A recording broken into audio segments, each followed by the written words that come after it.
মন হারিয়ে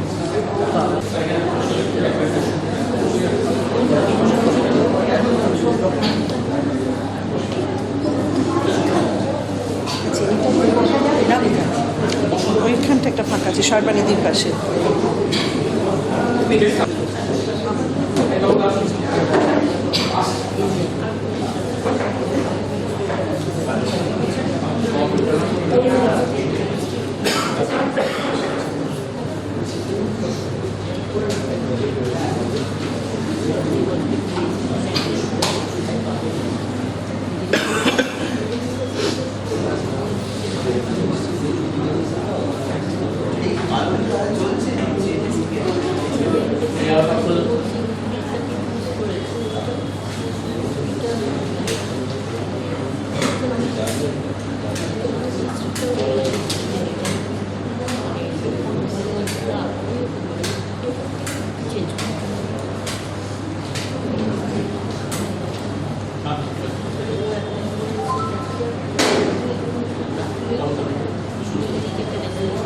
আজকে বিষয় হচ্ছে উনি যার বিষয়ে বলবেন তা হচ্ছে দাবা শিল্প চিন্তা বিশ্ব উপনিষদ যোগ ও সুফি মতের সংযোগ সাধন।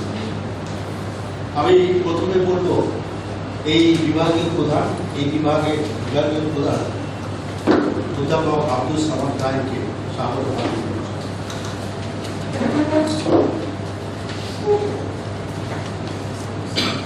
নমস্কার। প্রায় সন্ধ্যা নেমে এসেছে, তবু শুভ অপরাহ্ন। প্রেসিডেন্সি বিশ্ববিদ্যালয়ে রাষ্ট্রবিজ্ঞান বিভাগে আজকে আমার সামনে যারা উপস্থিত সমবেত সুধীবৃন্দ, এক বিশেষ উপলক্ষে আমরা এখানে সমবেত হয়েছি। 29তম চন্দন কুমার ভট্টাচার্য স্মারক বক্তৃতা আয়োজিত হবে। সেই উপলক্ষে বক্তা এসেছেন, আপনারাও উপস্থিত। আমি অনুষ্ঠানের আনুষ্ঠানিকতার নিয়মেই এই বিভাগের পক্ষ থেকে প্রথমে আপনাদের সকলকে প্রাণ ভরা শুভেচ্ছা, ভালোবাসা এবং আজকে এই অনুষ্ঠানে উপস্থিত হওয়ার জন্য আন্তরিক ধন্যবাদ এবং স্বাগত জানাচ্ছি। মঞ্চে উপবিষ্ট আমার পরম শ্রদ্ধেয় মাস্টারমশাই অথবা শোভনলাল দত্তগুপ্ত আজকে এই অনুষ্ঠানে মূল দায়িত্ব বহন শুরু করেছেন কাউন্সিল ফর পলিটিক্যাল স্টাডিজের পক্ষ থেকে নয়, বা আমাদের department of political science research university নয়। তাকে আন্তরিক ধন্যবাদ দিয়ে আমি ছোট করবো না। তার উপস্থিতি আমাদের সকলের প্রতি প্রিয়রা।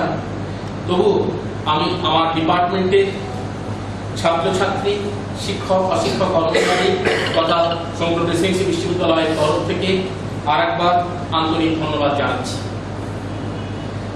ধন্যবাদ জানাই আজকের এই অনুষ্ঠানে যিনি সভাপতিত্ব করবেন, আমাদের পরম শ্রদ্ধেয় অধ্যাপক তপন কুমার চট্টোপাধ্যায়, যিনি কাউন্সিল ফর পলিটিক্যাল স্টাডিজের ইতিমধ্যে সভাপতিত্বের দায়িত্ব পালন করছেন।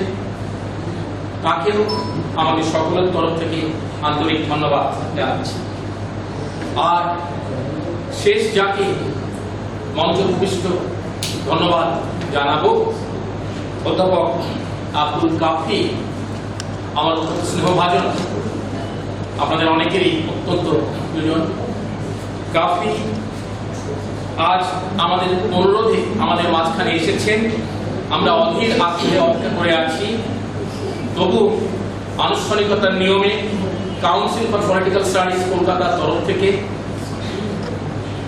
রাষ্ট্রবিজ্ঞান বিভাগ প্রেসিডেন্সি বিশ্ববিদ্যালয়ের তরফ থেকে তথা সমগ্র প্রেসিডেন্সি বিশ্ববিদ্যালয়ের তরফ থেকে আপনাকে আন্তরিক অভিনন্দন। বিশেষ করে আজকের দিনে অনেকের কথা মনে পড়ে যাকে উপলক্ষ করে আজকের এই অনুষ্ঠান 29তম পর্যায়ে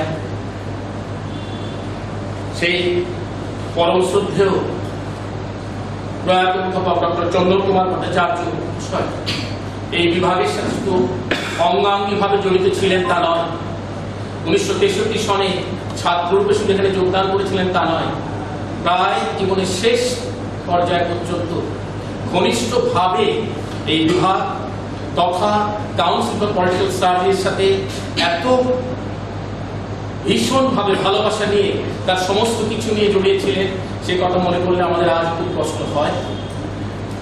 অকালে চলে যাওয়ার পর তার স্ত্রী দুর্ভাগ্যবশত আজকে শারীরিক অসুস্থতার কারণে আসতে পারেননি। অতসী ম্যাডাম, মাননীয়া অতসী ভট্টাচার্য, তার পরিবার অনেকেই আছেন। আমাদের সকলের তরফ থেকে তার পরিবারের সকলের প্রতি আবার আমরা আন্তরিক ধন্যবাদ, শুভেচ্ছা ও ভালোবাসা জানাচ্ছি এবং আপনাদের সকলের সম্মিলিত শুভ ইচ্ছায় এই অনুষ্ঠান শুধু 29তম পর্যায়ে পৌঁছেছে বলে নয়। আমি জাস্ট একটি জিনিস মনে করিয়ে দিতে চাই, এই সভাপতির হাতে অনুষ্ঠান পরিচালনার দায়িত্ব দেব। বিশেষ করে আমার ছাত্রছাত্রীদের কাছে মনে করিয়ে দিতে চাই, চন্দনদার নামাঙ্কিত এই অনুষ্ঠান গত 29 বছর ধরে সেই সব মানুষজন অংশ নিয়েছেন, সেই সব বিষয়ে তারা বক্তব্য রেখেছেন। তোমরা চাইলে এই লাইব্রেরি থেকে সেই বই সংগ্রহ করতে পারো। শুধু তোমাদের উল্লেখের জন্য জানাচ্ছি, কুমার রায় থেকে সৌমিত্র চট্টোপাধ্যায়, তাদের উপস্থিতি এই বিভাগকে এই বক্তৃতামালায় সমৃদ্ধ করেছে আরো বহু মানুষের উপস্থিতিতে, যারা সঙ্গীত চর্চা, শিল্প চর্চা, সাহিত্য চর্চা করেছেন। যেমন বাংলার বিশ্ববরেণ্য কবি সুভাষ মুখোপাধ্যায় করেছেন, কবি নবনীতা দেব সেন তাদের লেখনী নিয়ে শিল্প সাহিত্য প্রয়াত পরমশুদ্ধ অধ্যাপক অমল কুমার মুখোপাধ্যায়ের সম্পাদনায় এই চন্দ্রকুমার ভট্টাচার্য সারবর্তিতামালার বই আছে। অবিশ্বাস্য, অসামান্য আলোকদ্যুতিময় সকল লেখা। আমি বিশ্বাস করি আজকে আমাদের তিনি বক্তা, তার কাছ থেকে আমাদের সেই প্রত্যাশা, আমরা সকলে আলোকিত হব। এই কটি কথা বলে আবার আপনাদের সকলকে আন্তরিক ধন্যবাদ জানিয়ে আমার সংক্ষিপ্ত বক্তব্য শেষ করছি। এটা ব্যাখ্যা করবেন, প্রারম্ভিক ভাষণ দেবেন কাউন্সিল ফর পলিটিক্যাল স্টাডিজের সাধারণ সম্পাদক। কিছুটা বিভ্রান্ত হয়েছে, তার জন্য আমি খানিকটা দায়ী।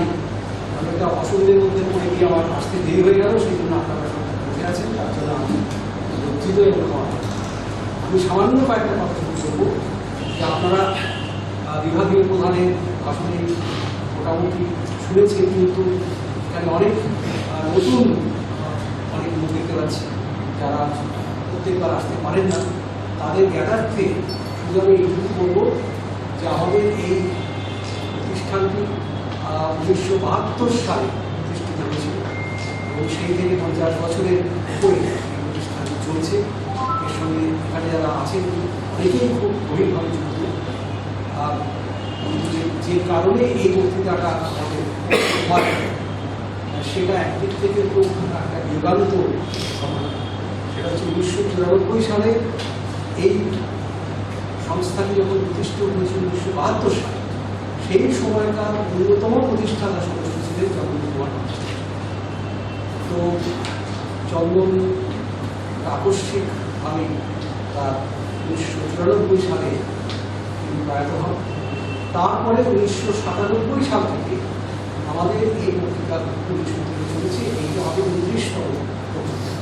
এবং আপনারা এই মধ্যে শুনেছেন মানে বাংলার বুদ্ধিজীবীদের মধ্যে প্রথিত যথা মানুষ তারা এই পত্রিকাটি দিয়ে গেছে এবং প্রথম 19টি বক্তৃতা এগুলো একটি সংকলন প্রেসিডেন্সি কলেজের প্রাক্তন অধ্যক্ষ, আমাদের এই সংস্থার প্রাক্তন সভাপতি অধ্যাপক অমল মুখোপাধ্যায়, তার সম্পাদনায় এই 19টি বক্তৃতা নিয়ে শিল্প সাহিত্য সমাজ এই নামে সংকলন করেছে এবং এটা টেলিগ্রাফি থেকে 2017 সালে প্রকাশিত হয়েছে।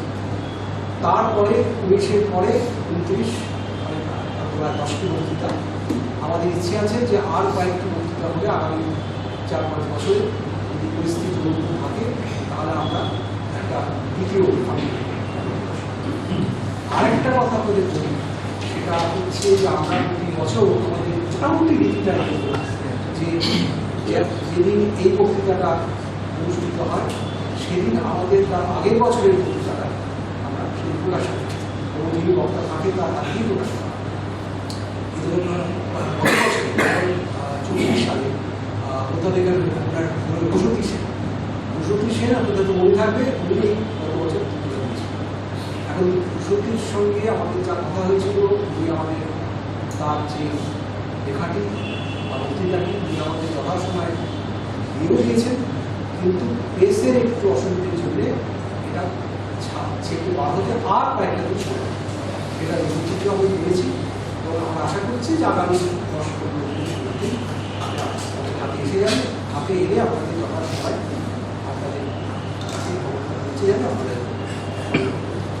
এই হচ্ছে মোটামুটি বিষয়। আর একটা কথা শুধু বলার দরকার প্রথমত আব্দুল কাফি সম্পর্কে, আপনারা এখানে অনেকেই আছেন, বক্তৃতা ইউটিউবে শুনেছেন, সাক্ষাতেও শুনেছেন, আমি নিজেও ওর একাধিক বক্তৃতা শুনেছি। তো এবারে যেটা হয়েছে সেটা হচ্ছে এই বক্তৃতার বিষয় এইটা যখন পরিদর্শন করার কথা হয় তখন কথা বলেন এবং স্বাভাবিকভাবে জিজ্ঞেস করেন কি বিষয় হলে ভালো হয়। তো আমি শুধু এটুকু বলেছিলাম যে যার স্মরণে এই বক্তৃতা তিনি নিজে খুব মানে সাহিত্য শিল্প সঙ্গীতের অনুরাগী ছিলেন। তো এবং আপনার কথা বললে এই হবে যে আমি রবীন্দ্রনাথ নিই, কারণ আব্দুল কাফি এবং রবীন্দ্রনাথটা সমর্থন হয়ে গেছে বিভিন্ন কারণে। তো তখন উনি আমাকে এটা জিজ্ঞেস করেন যে আমি যদি এক ধরনের অনালোচিত খানিকটা অপ্রচলিত বিষয় নিয়ে বলি কোনো অসুবিধা আছে। তারপরে উনি এই বিষয়টা নির্বাচন করে এবং বলেছি তা অত্যন্ত মূল্যবান বা কিছুই আমরা জানি এই সম্পর্কে। এবং আমার নিজের এটা এই জন্যে আরও গুরুত্বপূর্ণ মনে হচ্ছে, আপনারা হয়তো সবাই এটা জানেন না যে আব্দুল কাফি যাদবপুর বিশ্ববিদ্যালয় বাংলা অধ্যাপক সবাই, কিন্তু ওনার যে গবেষণার কাজ চর্চা তার মধ্যে দুটো খুব গুরুত্বপূর্ণ বিষয় আছে। সেটা হচ্ছে যে বলতে পারেন যে বৈষ্ণব সাহিত্য, তারপরে ধরুন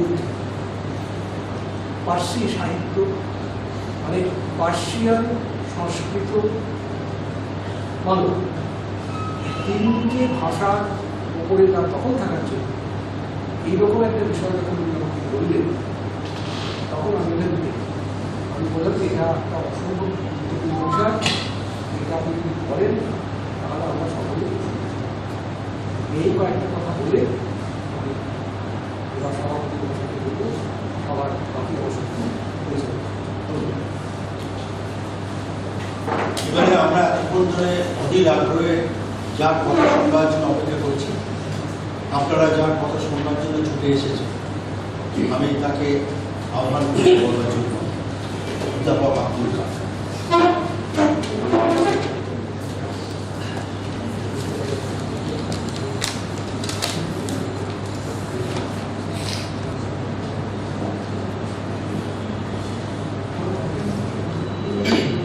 সম্মাননীয় সভাপতি, মঞ্চে উপস্থিত আমার শ্রদ্ধেয় শিক্ষকবৃন্দ, দুজন মানুষ আছেন, তাদেরকে সম্মান শ্রদ্ধা জানিয়ে এবং এখানে যারা আজকে উপস্থিত হয়েছেন তাদেরও যথাযথ মর্যাদায় সম্ভাষণ জানিয়ে আমি আমার কথা শুরু করছি। মোটামুটিভাবে ঘণ্টাখানেক সময় হয়তো বলবো।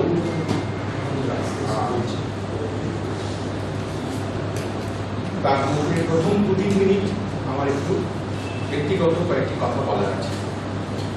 ব্যক্তিগত বলছি বটে, ঠিক ততটা ব্যক্তিগতও নয়, খানিকটা কৃতজ্ঞতা জানানোর কাজ প্রথমে করতে হবে। আমি প্রথমে কৃতজ্ঞতা জানাবো প্রেসিডেন্সি বিশ্ববিদ্যালয়, এখন বিশ্ববিদ্যালয় কিন্তু প্রেসিডেন্সি কলেজে। তার কারণ হচ্ছে যে ব্যক্তি এবং যে বই নিয়ে মূলত একটি বই, আরও যে একটা বই নিয়েও কথা বলবো, মূলত যে বইটি নিয়ে আমার কথা আজকে থাকবে দারা শিকড়, সেই বইটি আজ থেকে প্রায় 100 বছর আগে 1928 খ্রিস্টাব্দ নাগাদ প্রেসিডেন্সি বিশ্ববিদ্যালয়, প্রেসিডেন্সি কলেজ, প্রেসিডেন্সি কলেজের তখন ফার্সি ডিপার্টমেন্ট ছিল। এটা আমি খুব আগে জানতাম না, পরে আপনারাও হয়তো সবাই নাও জানতে পারেন যারা এখনকার ছাত্র। তো প্রেসিডেন্সি কলেজের ফার্সি ডিপার্টমেন্টের মাহফুজুল হক নামক এক অধ্যাপক, তখন সম্ভবত তিনি সবে অধ্যাপনায় যুক্ত হয়েছেন, তিনি এই দারা শিকড় লেখা মাজমাউল বাহরাইন নামক এই বিখ্যাত বই, সেইটির ইংরেজি অনুবাদ করেন প্রথম এবং শেষ। দারা শিকড় এই বইয়ের আজ পর্যন্ত আর দ্বিতীয় কোনো অনুবাদ অন্য কেউ প্রকাশ করেন করেন। যদিও সেই বইটি প্রকাশের পরে দীর্ঘদিন ছাপা ছিল না, তারপরে এশিয়াটিক সোসাইটি থেকে সে বইয়ের সংস্করণ হয়। অনেক পরে 28 সালে প্রথম এই বই প্রকাশিত হচ্ছে, তারপরে 8-এর দশকের গোড়ায় এই বইয়ের দ্বিতীয় সংস্করণ প্রকাশিত হয় এশিয়াটিক সোসাইটি থেকে। শ্রদ্ধেয় অমলেন্দু দেব সেটির ভূমিকা লিখেছিলেন এবং সেটি শেষ। তারপরে আজকে 2025 সেই পর্যন্ত গোটা ভারতেও, গোটা পৃথিবীতেও আর কোথাও মাজমাউল বাহরাইনের কোনো ট্রান্সলেশন, তর্জমা বই একটি ছাড়া কোথাও নেই। ফলে প্রেসিডেন্সি কলেজ এবং তার অন্য কোনো বিশেষ কাজের কথা আমি জানি না, মাহফুজুল হক এই কলেজের অধ্যাপক ছিলেন, তিনি দারা শিকড় চর্চা ইংরেজি ভাষা এবং বাংলা ভাষাতেও খানিকটা অধিকৃত বলে মনে করা যায়। তো সেই মাহফুজুল হকের প্রেসিডেন্সি কলেজ, যা আজকে প্রেসিডেন্সি বিশ্ববিদ্যালয়, সেখানে দারা শিকড় নিয়ে 2-4টি কথা আপনাদের সঙ্গে বলার সুযোগ পেয়ে আমি খুবই আপ্লুত বোধ করছি এবং একবার স্মরণ করতে চাইছি মাহফুজুল হককে। দ্বিতীয়ত, এই যে একটি ব্যক্তিগত অংশ হবে, দারা শিকড় নিয়ে খুব বেশি বইপত্র নেই, এখনো পর্যন্ত 5-6টি মাত্র বই আছে ইংরেজি বাংলা মিলিয়ে। তার মধ্যে কালিকারঞ্জন কানুনগো, তিনি দারা শিকড় জীবন এবং কর্মকাণ্ড নিয়ে একটা বড় কাজ করবেন স্থির করেছিলেন। 3-এর দশকে তার প্রথম খণ্ডটি প্রকাশিত হয় জীবন সংক্রান্ত। দ্বিতীয় খণ্ডটি আপনি লিখতে পারেন, ভলিউম 1 ওই একবারই বেরিয়েছিল, তারপরে আর দ্বিতীয়বার কখন বেরোবে। 5-এর দশকে বিশ্বভারতী থেকে ডক্টর হাসরত নামক এক ভদ্রলোক, তিনিও দারা শিকড় লাইফ অ্যান্ড ওয়ার্কস 55-56 খ্রিস্টাব্দ নাগাদ একটি বই প্রকাশ করেছিলেন। এই একটি এডিশন বিশ্বভারতী প্রকাশনী, আজও অব্দি তার আর দ্বিতীয় কোনো সংস্করণ হয়নি, আর পাওয়া যায় না, দীর্ঘকাল বই ছাপা নেই, দুষ্কর।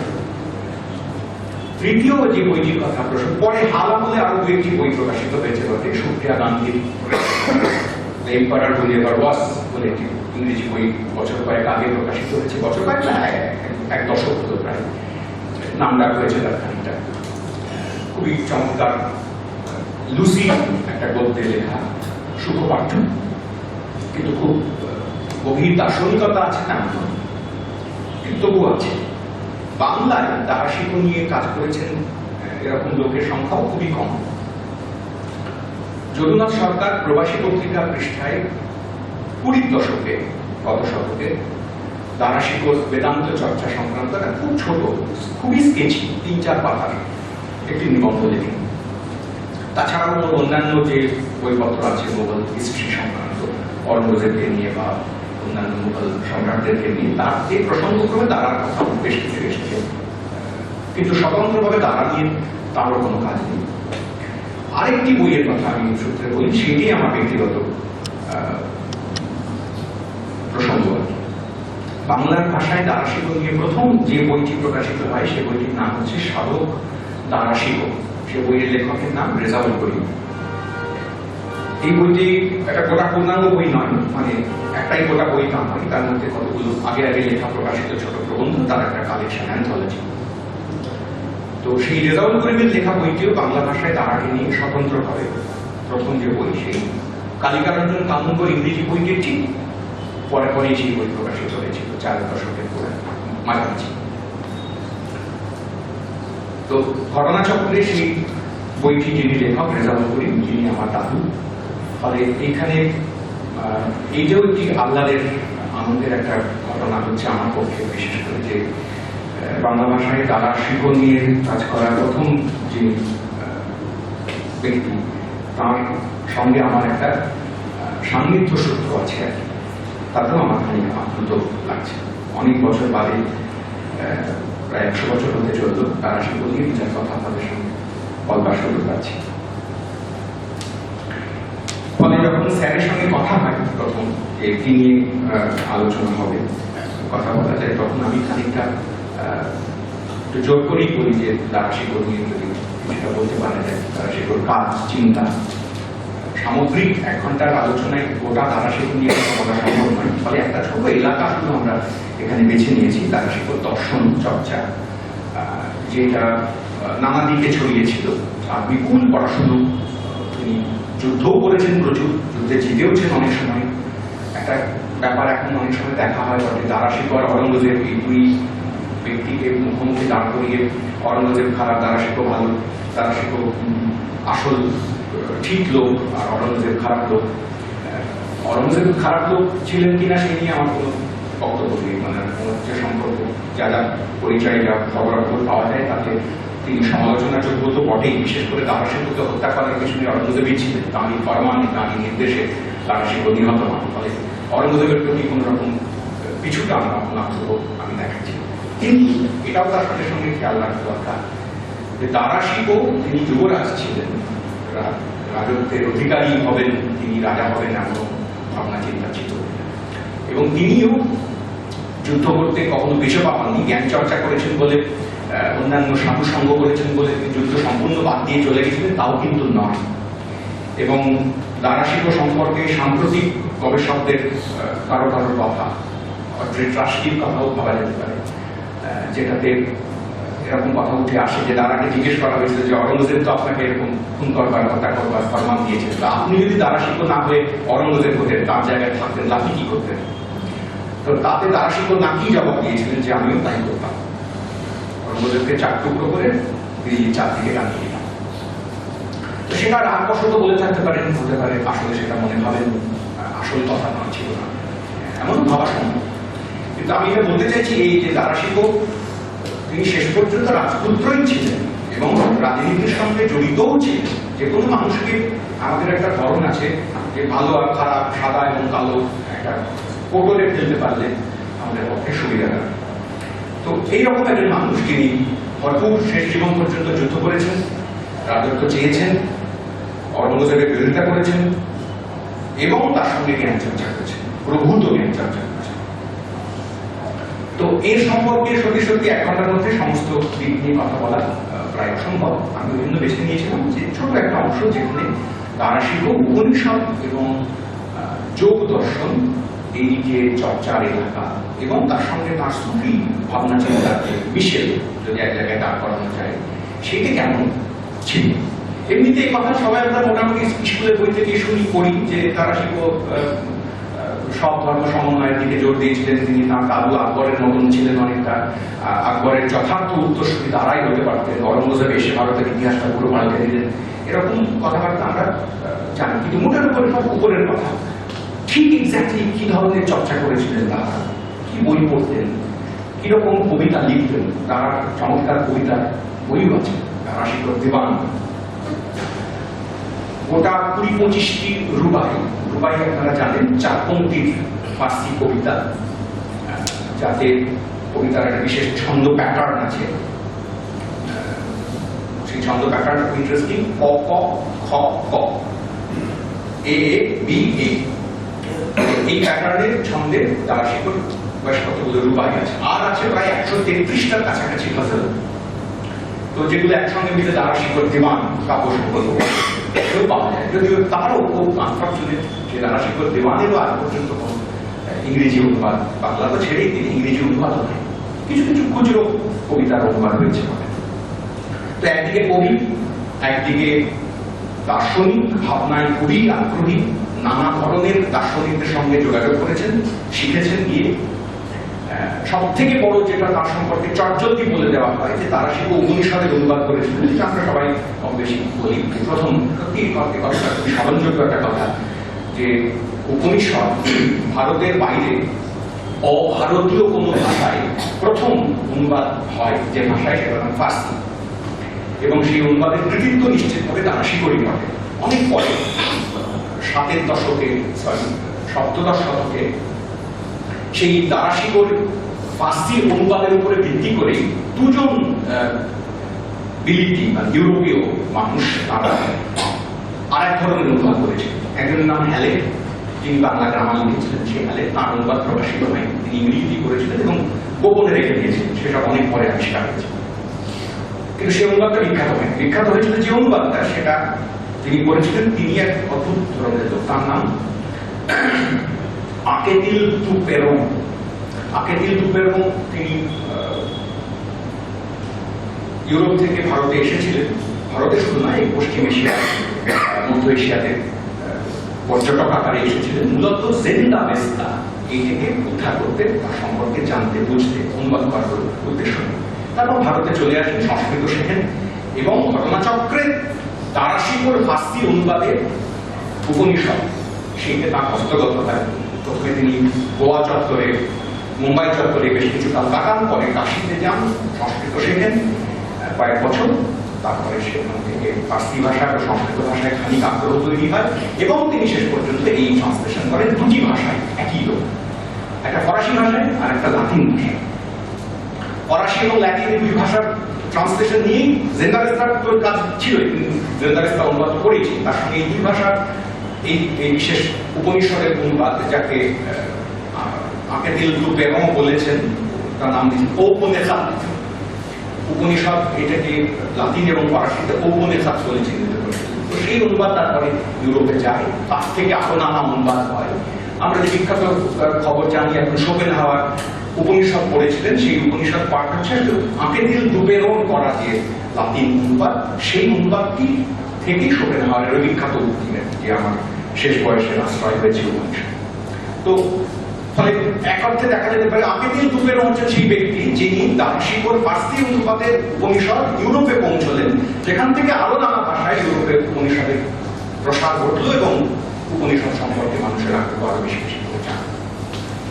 খুব ইন্টারেস্টিং একটা বর্তমান ভারতবর্ষের পরিস্থিতি মাথায় রাখলে এটা খুব চমকিত হওয়ার মতন ঘটনা, যে সংস্কৃত ভাষায় লেখা উপনিষদ তার প্রথম গেল হচ্ছে ফার্সিতে, তারপর সেখান থেকে গেল ফরাসি এবং লাতিনে, তার থেকে গেল অন্য দেশে, সেখান থেকে পরে ইংরেজরা দেখলো এবং হলো এই সংস্কৃত ভাষার বিশ্ব বিজয়। তার মধ্যস্থতা করেছে যে ভাষাটি, তার নাম ফার্সি, আর করেছে যে লোকটা, সেটা মুঘল। এইটা একটা তথ্য হিসেবে, খবর হিসেবে 2025 সালে ভারতবর্ষে একটা বেশ চমকপ্রদ ঘটনা। শুধু শুনলাম আর ইতিহাসের একটা 1 নম্বরের মাল্টিপল চয়েসের উত্তর আকারে ভুলে গেলাম, এরকম নয়, তার থেকে বেশি কিছু দাবি এই তথ্যের আছে। তো এই উপনিষদ নিয়ে দারাশিকো সম্পর্কে কথা সবচেয়ে বেশি চলে। 50টা উপনিষদ তিনি অনুবাদ করেছিলেন। বলে রাখা দরকার, বারবার বলছি বটে, দারাশিকো উপনিষদ অনুবাদ করেছিলেন, ঠিক দারাশিকো নিজেই উপনিষদ অনুবাদ করেন। দারাশিকো উপনিষদ অনুবাদের মধ্যস্থতা করেছেন, খানিক অংশগ্রহণ করে থাকতে পারেন, কিন্তু সমস্তটা একা উপনিষদ অনুবাদ করেছেন এমন নয়। মূলত বারাণসীর বেশ কিছু সংস্কৃতজ্ঞ পণ্ডিত এবং তার প্রিয় মুন্সি যারা ছিলেন, তাঁদের সহযোগিতাতেই একটা প্রায় ওয়ার্কশপ, আজকে আমরা বলি, তখন তো ওয়ার্কশপ বলা হতো না, একদল মানুষ মিলে উপনিষদ অনুবাদ করেছেন। কেউ মনে রাখা দরকার, 50টা উপনিষদ অনুবাদ করেছেন বলার মানে কিন্তু সত্যি এই নয় যে 50টা উপনিষদ একেবারে প্রথম থেকে শেষ পর্যন্ত অনুবাদ করেছেন। দারাশিকোর অনুবাদ কিন্তু আসলে সিলেকশন, 50টা উপনিষদ থেকেই নির্বাচিত কিছু কিছু অংশ।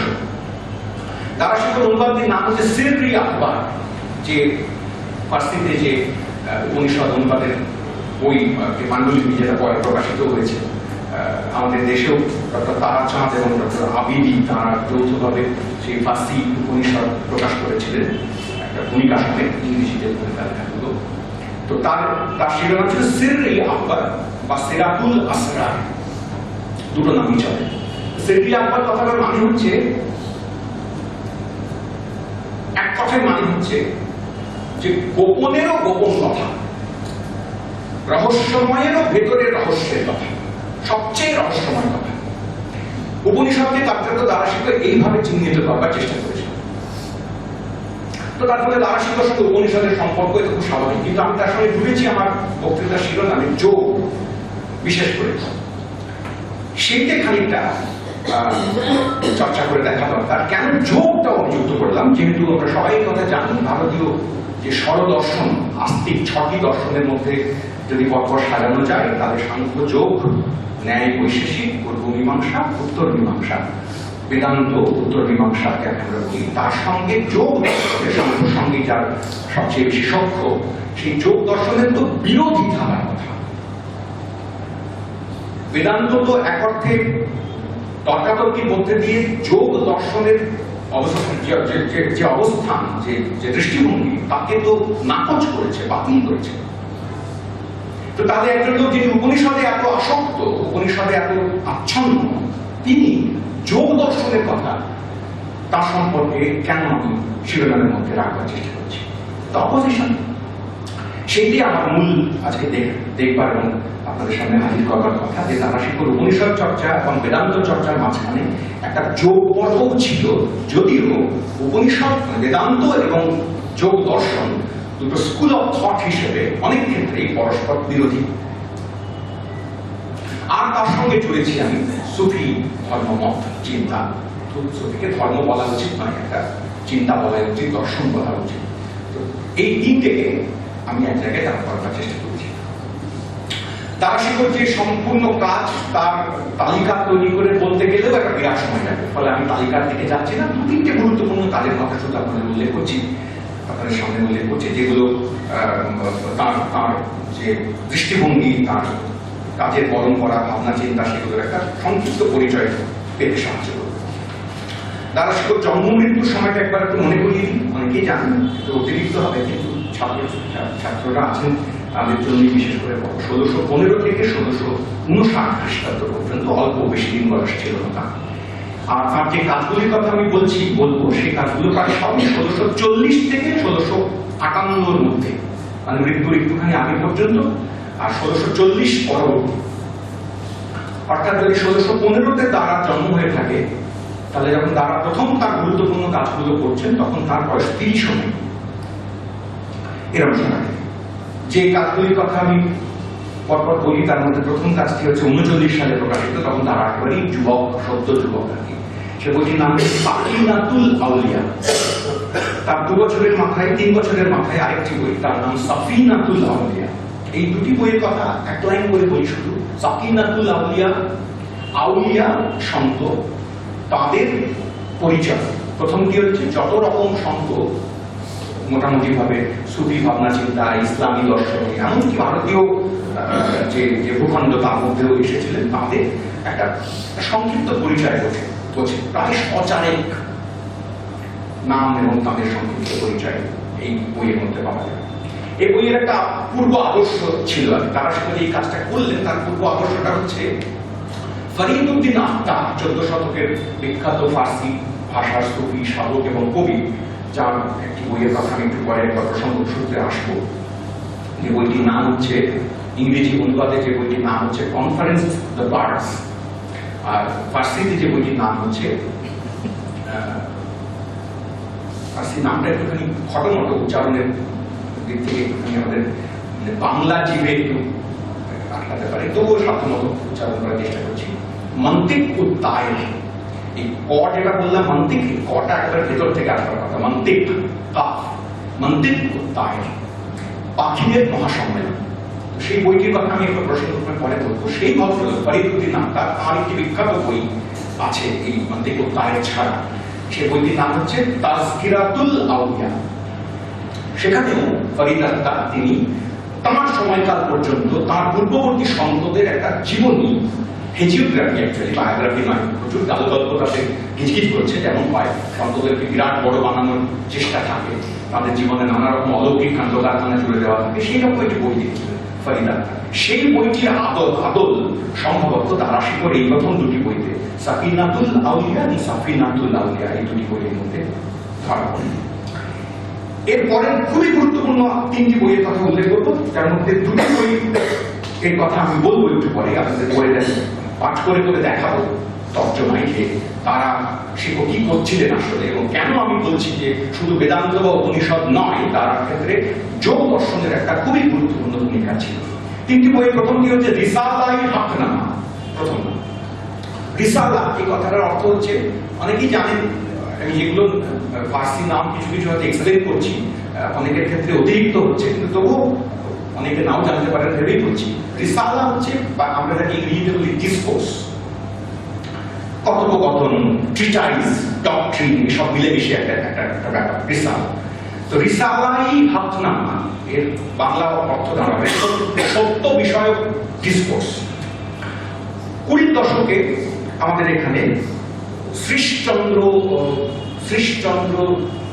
পদবিটা ভুল করছি হয়তো, চক্রবর্তী হয়তো বলেন, তিনি এই বইয়ের পাতা বই তার একটি ইংরেজি তর্জমা করেছিলেন, প্রায় হুবহু, কিছুটা জায়গায় কিছু টাকা আছে।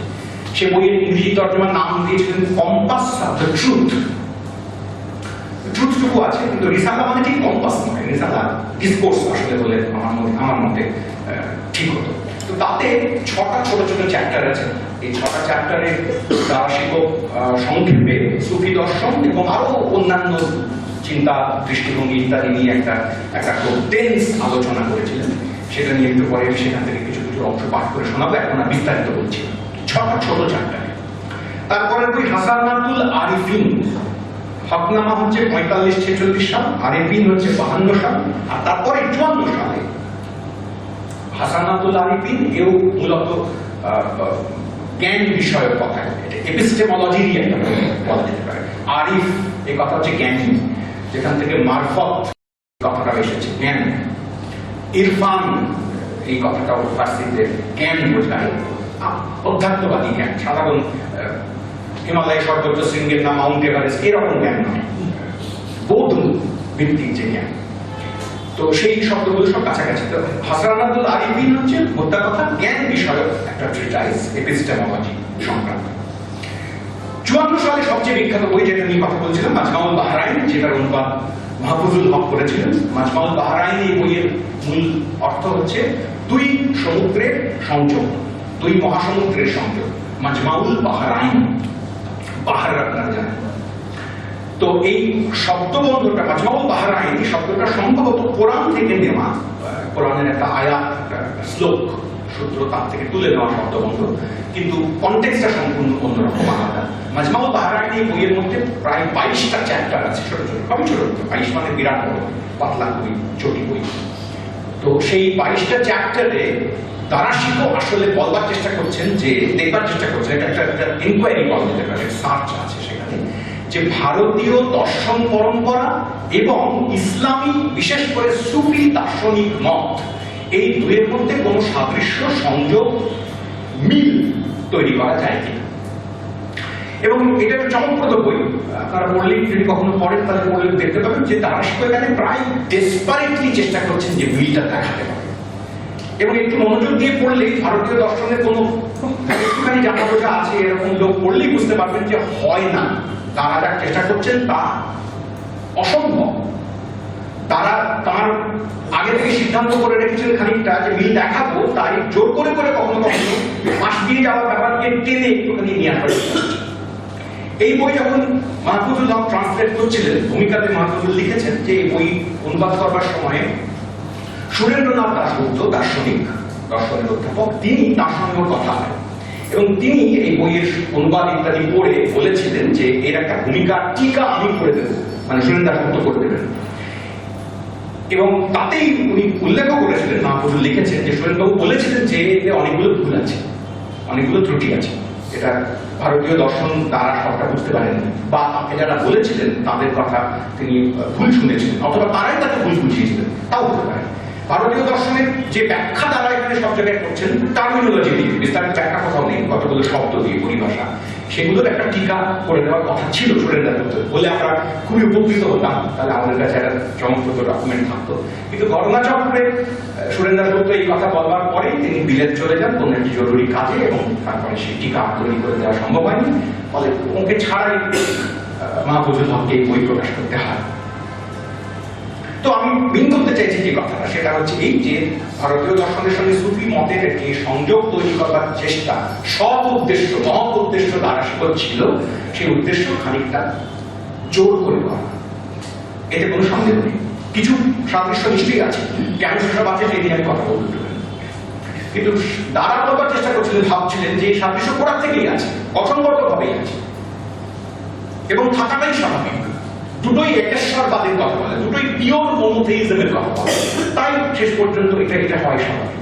ফলে তারা সেই যুক্তিতে তার কথা বলবার চেষ্টা করেছেন, কিন্তু ভুল করতে করতে অনেক সময় দেখা যায় না, বড় মানুষের কিছু কিছু ভুল খুবই তাৎপর্যপূর্ণ হয়ে ওঠে। এখন যে ভুল, কিন্তু সেগুলোর কালচারাল যে ইম্পর্টেন্স, তার যে ওজন, সেটা এত গভীর হয় যে সেটা আমাদের পরে বহুদিন কাজে লাগে। এই যে কথাটা সেই রকম একটা বই। আমি এই বইয়ের ভূমিকায়, তারা সে বইটাতে যাবেন তার আগে, আচ্ছা ভূমিকার কথা পরে একটু পড়ছি, আগে তালিকাটা শেষ করি। এরপরে হচ্ছে 57 সালে সিররি আকবর, যার কথা একটু আগে বলছিলাম, বা সিরুল আসরার, যেখানে ওই 52টা বা 50টা মতান্তরের উপনিষদের সিলেকশন অনুবাদ করেছেন এই অংশটুকু। 53 সালে এর মাঝখানে আরেকটি ছোট ট্রিটাইজ বেরোয়, একটা প্রশ্নোত্তর দিল, একটা ছোট লেখা, যেখানে তারা শুধু বাবা লাল দয়াল নামক এক হিন্দু যোগী সাধকের সঙ্গে প্রশ্নোত্তর চালাচ্ছেন, প্রশ্ন করছেন, উত্তর পাচ্ছেন। 53, এই সালটা দয়া করে খেয়াল রাখবেন, পরে আমাদের কাজে লাগবে। 53 সাল, সেই বইটির নাম দেন, ছাপা হয়নি কখনোই, সে বইয়ে পরে অনেক পরে ফার্সিতে ছাপা হয়েছে সম্প্রতি বিশ্বব্যাপী। মাখজানুন নিকাত সে বইয়ের নাম, মাখজানুন নিকাত, অথবা একটা নামও আছে গোষ্ঠী বাবা লাল দয়াল, বাবা লাল দয়ালের সঙ্গে কথোপকথন, এটুকুই নাম, পাতলা। আরো অনেক বই ছিল, আমি বললাম না। এবারে আর 3-4টে বইয়ের কথা বলবো যেখানে তারা পরোক্ষে যুক্ত, নিজে লেখেননি। তার মধ্যে একটা ভগবদ্গীতা, তার তর্জমা ফার্সিতে, একটা যোগ বাশিষ্ঠ রামায়ণ, যাকে তারা বাজে বাজে বলেন যুগ বাশিষ্ঠ, যোগ বাশিষ্ঠ বলেন না, ওর ফার্সি উচ্চারণে যুগ বাশিষ্ঠ বলেন, সেইটা একটা। যদিও এটা পরে পণ্ডিতরা দেখিয়েছেন যে যোগ বাশিষ্ঠ রামায়ণ গোটাটা তারা শিখে অনুবাদ করাননি, আসলে লঘু যোগ বাশিষ্ঠ অভিনন্দের পরে কাশ্মীর থেকে বেরোনো যোগ বাশিষ্ঠ রামায়ণের একটা সংক্ষিপ্ত সংহত চেহারা, সেইটাই কার্যত তারা অনুবাদের মূল সূত্র, সেইটা একটা অংশ। রুমুজি তাসাবুফ, তাসাবুফ হচ্ছে সুফি দর্শন, রুমুজি তাসাবুফ সুফি দর্শনের 7 কথা, দিক নির্দেশ সংক্রান্ত ছোট আরেকটি বই। বইয়ের কথা শেষ। কিন্তু তারা শিখো এমন একটি লোক, যার লিখিত বইয়ের কথা অসমাপ্ত, অর্ধসমাপ্ত তালিকা পড়ার পরে আমি আরো 3টে বইয়ের কথা বলতেই হবে আমাকে, যেগুলো তারা লেখেননি, লেখানো কেবল কপি করেছিলেন। তারা কপি করা বইয়ের তালিকাটাও চমৎকার, একটা বড় তালিকা আছে, সবটা পড়ছি না, 3টে বইয়ের নাম বলছি, তারা কি কি বই কপি করেছিলেন, সেই তার হাতে লেখা। তার নিজের বইয়ের কিছু কিছু কপি তো আছে, তার সঙ্গে সঙ্গে অন্যদের বই কপি করার তালিকাতে আমি আপনাদের 3টে বইয়ের নাম বলি। একটা নাম হচ্ছে হাফিজের দেওয়ান। হাফিজের কথা আপনারা সবাই জানেন, মহা ফার্সি ভাষার মহাকবি হাফিজ। তার একটা গজলের অংশ, শের, আমরা একটু পরে পড়ব, তারা কোট করেছেন তার বিখ্যাত রিসালাই হকনামা বইয়ের মধ্যে, তার বাংলা তর্জমা আমি পড়ে শোনাবো। আর ইন্টারেস্টিংলি দুটো বই তারা কপি করেছেন, তাদের নাম আমি আলাদা করে উল্লেখ করতে চাইছি। সেটা হচ্ছে অ্যারিস্টটলের দর্শনের সার নির্যাস, কার করা আমি জানি, আমি এই বইয়ের উৎস কি, সূত্র কি খুঁজে পাইনি। সে বই দুটির নাম শুধু পেয়েছি, একটা হচ্ছে রিসালা হিকমত ই আরাস্তু, আর একটা হচ্ছে দাহবান্দ ই আরাস্তু। আরাস্তু হচ্ছে ফার্সিতে অ্যারিস্টটলকে যে নামে ডাকা হয়, জানেন অনেকে। প্লেটোকে ডাকা হয় আফলাতুন বলে, আর অ্যারিস্টটলকে বলা হয় আরাস্তু। তো তারা যে অ্যারিস্টটলের দর্শন সম্পর্কে পরিচিত ছিলেন, যুদ্ধ করতেন, সেটা তলোয়ার নিয়ে, গাল তলোয়ার নিয়ে, ঝন্ড নিয়ে যেতেন না বটে, কিন্তু অ্যারিস্টটল করতেন তার সঙ্গে। এইটা একটা সত্যি বা আল্লাহ হওয়ার মতোই কথা বলে। তো এই হচ্ছে সব মিলিয়ে বইপত্রের নিরিখে তারা শিখে একটা প্রাথমিক যতটুকু পরিচয় আপনাদের সঙ্গে হাজির করা সম্ভব, সংক্ষিপ্ত। এবারে আমি আমার মূল যে অংশ তার মধ্যে ঢুকে পড়ার চেষ্টা করছি, কয়েকটা জায়গা আপনাদের পড়ে শোনাবো। প্রথমেই পড়ে শোনাবো দু একটা প্রশ্নে মাজমাউল বাহরাইনের একেবারে গোড়াতে, মূল আলোচনায় ঢোকবার আগে তারা এখানে লিখছেন প্রথম 2 পাতায় কেন তিনি এই বইয়ের কাজ করছেন, কেন কি এই বই লিখলেন, কারণ বই ফেলে দিচ্ছেন না। ভারী চমৎকার। এই কৈফিয়াতের অংশটাও পড়বো, তার সঙ্গে সঙ্গে সিররি আকবর উপনিষদের যে ভূমিকা তারা লিখেছিলেন ওইটা তারারই লেখা, ওইখান থেকেও 2-1 লাইন আপনাদের পড়ে শোনাবো। তো এখানে তারা এই দুটো জায়গা থেকে বুঝতে পারা যাবে তারা আসলে এই সমস্ত কাজ করছেন একটা মূল কেন্দ্রীয় আকাঙ্ক্ষা থেকে। সে আকাঙ্ক্ষাটা হচ্ছে এই যে তিনি জেনেছেন যে তিনি এবং তারা যেমন মনোথেইস্ট, তাওহীদ,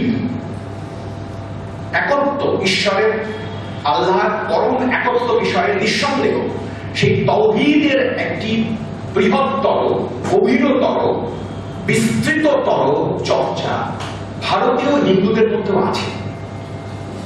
এবং মনোথেইজমের একজন অত্যন্ত নিষ্ঠাবান অনুসরণকারী হিসেবে তাঁর আগ্রহ হয়েছে যে তিনি ভারতীয় হিন্দুদের ঘরানায় যে মনোথেইজমের চর্চা তাকে খতিয়ে দেখবেন। সব ধরনের অর্ডার, সব ধরনের পন্থা তারা কিভাবে মনোথেইজম চর্চা করে, ঈশ্বরবাদ চর্চা করে, সেটা উনি খতিয়ে দেখবেন। এবং এই যে দেখতে গিয়ে তার মনে হয়েছে যে দুয়ের মধ্যে খুবই গভীর একটা সম্পর্ক আছে। মাজমা-উল বাহরাইনের সম্পর্কের কথা ছিল ইশারায়, কিন্তু সিররি আকবর নামক যে বই উপনিষদের অনুবাদ তার ভূমিকায় দাঁড়ালে সম্পর্কের কথা বললেন, সেটা ইশারা রইল, সেটা বৈপ্লবিক হয়ে দাঁড়ালো। সেটা আমি বলছি এক্ষুনি, যে কারণে তারাকে খুন হয়ে যেতে হয় বলে অনেকে মনে করেন, তারাকে নিহত হওয়ার তারা হত্যার অনেক কারণ ছিল, তার প্রধান কারণ নিশ্চয়ই রাজনৈতিক, তাতে কোনো সন্দেহ নেই, লোকে চাই বলে বলুক। কিন্তু তার সঙ্গে সঙ্গে সামনে যে কথাটা বলা হয়েছিল যে ওটা কাফের, ও শেষ পর্যন্ত তাওহীদের অনুসারী নয়, একেশ্বরবাদী নয়, এই যে কথাটা বলা হয়েছিল তার প্রধান কারণটা ছিল এই মৃত্যুর 2 বছর আগে উপনিষদের অনুবাদের ভূমিকায় তারা যে অসম্ভব একটা কোট আনকোট আপত্তিকর কথা বলেছেন। আমি এই দুটোই আপনাদেরকে পড়ে পরপর শোনাই, মাজমা-উল বাহরাইনের ভূমিকার এই অংশটুকু আর তারপরে সিররি আকবরের এই ভূমিকার অংশটুকু। তারা লিখছেন এই ভূমিকার শেষে একেবারে খুব রেজলিউট বলা যেতে পারে, প্রিন্স তো শেষ পর্যন্ত একটু একটু যাকে বলে চাল, শক্তপোক্ত চাল তাও আছে, বই লিখছেন তখন বলছেন, I have put down this researches of mind, যা পরের 22টা চ্যাপ্টার লিখবেন, according to my own intuition and test, for the benefit of the members of my family.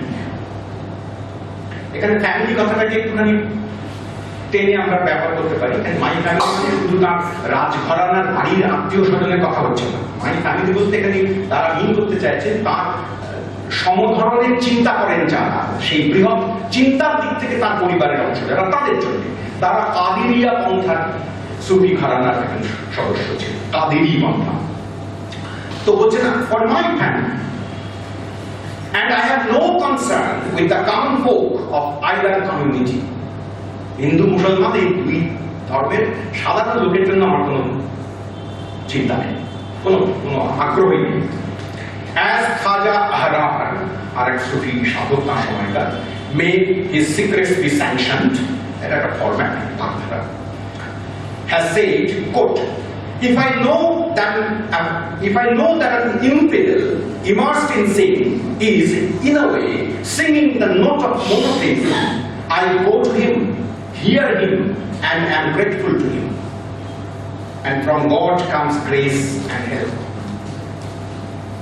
এই দিয়ে ওর ভূমিকা শেষ হয়, তারপরে উনি তার চ্যাপ্টারে ঢুকে পড়েন। সেটা কথায় খানিকটা বিদ্রোহীর মতো কথা শুনতে পাওয়া গেল যে যদি পাপীও হয় কেউ, যাকে ইনফিডেল বলা হয়, এমন লোকও যদি হয়, কিন্তু মনোথেইজমের দিকে তার যদি কোনো আগ্রহ থাকে, তাহলে তার কাছে যাবো এবং তার কথা শুনবো, তাতে লোকে যে যা বলে বলব। এই কথাটা তার ভূমিকায় লিখছেন, এই একই দ্বারা তার জীবনে এর কাছাকাছি, তার কবিতায় এর কাছাকাছি একটা কথা লিখেছেন, নিজের লেখা কবিতা। দুটি ইংরেজি তর্জমা আপনাদের পড়ে শোনাই। তার এই কথা, মাজমা-উল বাহরাইনের ভূমিকার কথা আর নিজের লেখা কবিতা কতটা কাছাকাছি। তারা লিখছেন মোল্লা, উলেমা ইত্যাদিদের সম্পর্কে তার ক্ষোভ, ক্রোধ কতখানি তীব্র হয়ে উঠেছিল তার কবিতায় বুঝতে পারা যাবে। লিখছেন একটা কবিতা, তারা, paradise is there where no mullah resides, সেখানে স্বর্গ যেখানে কোনো মোল্লা নেই। where there is no argument and tumult with him, সারাক্ষণ ঝগড়াঝাটি, হইচই, টানা বানা যাকে বলে নেই। May the world become free from the noise of the mullah. May no one pay heed to his fatwas. In the city where a mullah resides, no wise man is ever found. যেখানে মোল্লারা থাকেন সেখানে কোনো জ্ঞানী লোক থাকতে পারে না।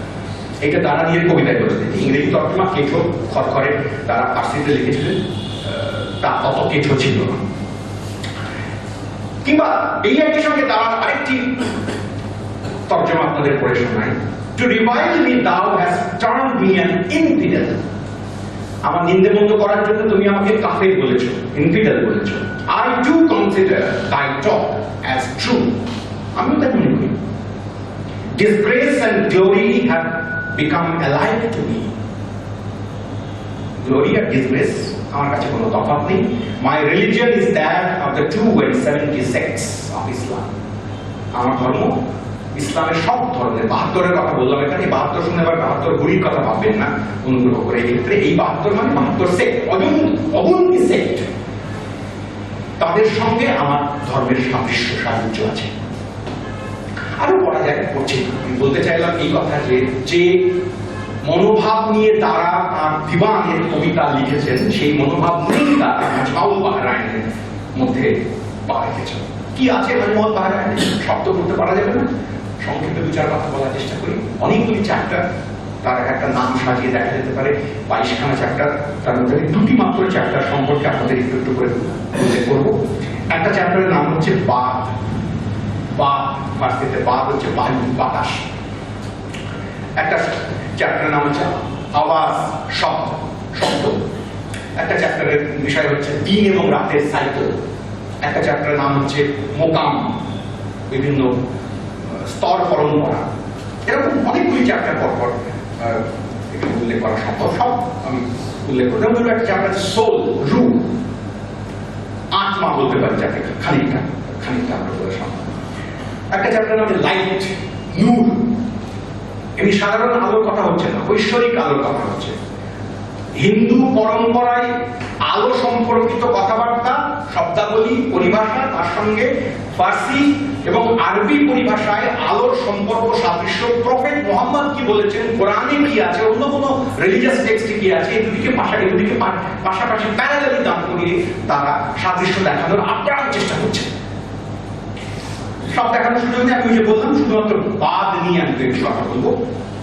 ছোট্ট খুবই সামান্য একটা মাত্র প্যারাগ্রাফ। এইখান থেকে আমি ইশারা করতে শুরু করছি যে তারা শুধু উপনিষদে আচ্ছন্ন ছিলেন তা নয়, অদ্বৈত বেদান্তেই তার প্রধান ভরসা ছিল তা নয়, তারা গভীরভাবে না হলেও অন্তত ওপর যোগ দর্শনের সঙ্গেও এক ধরনের যোগাযোগ সম্পর্ক তৈরি করেছিলেন।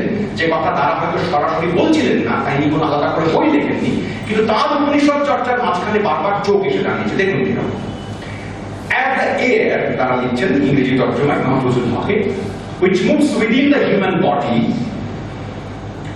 remains in 5 places.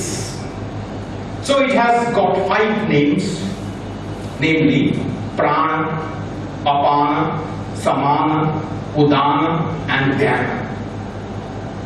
যারা সাধারণভাবে ঈশক যোগ দর্শন সম্পর্কে জানেন এবং তন্ত্র সম্পর্কে ঈশক জানেন এবং ভারতীয় দর্শনের নানা দিক সম্পর্কে কিছু কিছু জানেন, তারা জানবেন যে এই যে 5 বাতাস সম্পর্কে বায়ু সংক্রান্ত ধারণা, প্রাণা দিয়ে শুরু এবং তারপরে অপান, পুরাণ, জ্ঞান, সমান, এই 5 কথা, এই যোগ দর্শনের যোগীদের ক্ষেত্রে খুবই প্রচলিত, বহু ব্যবহৃত, বহু চর্চিত একটি ধারণা। তার মধ্যে ব্যাখ্যা করেন প্রাণা কি, অপানা কি ইত্যাদি।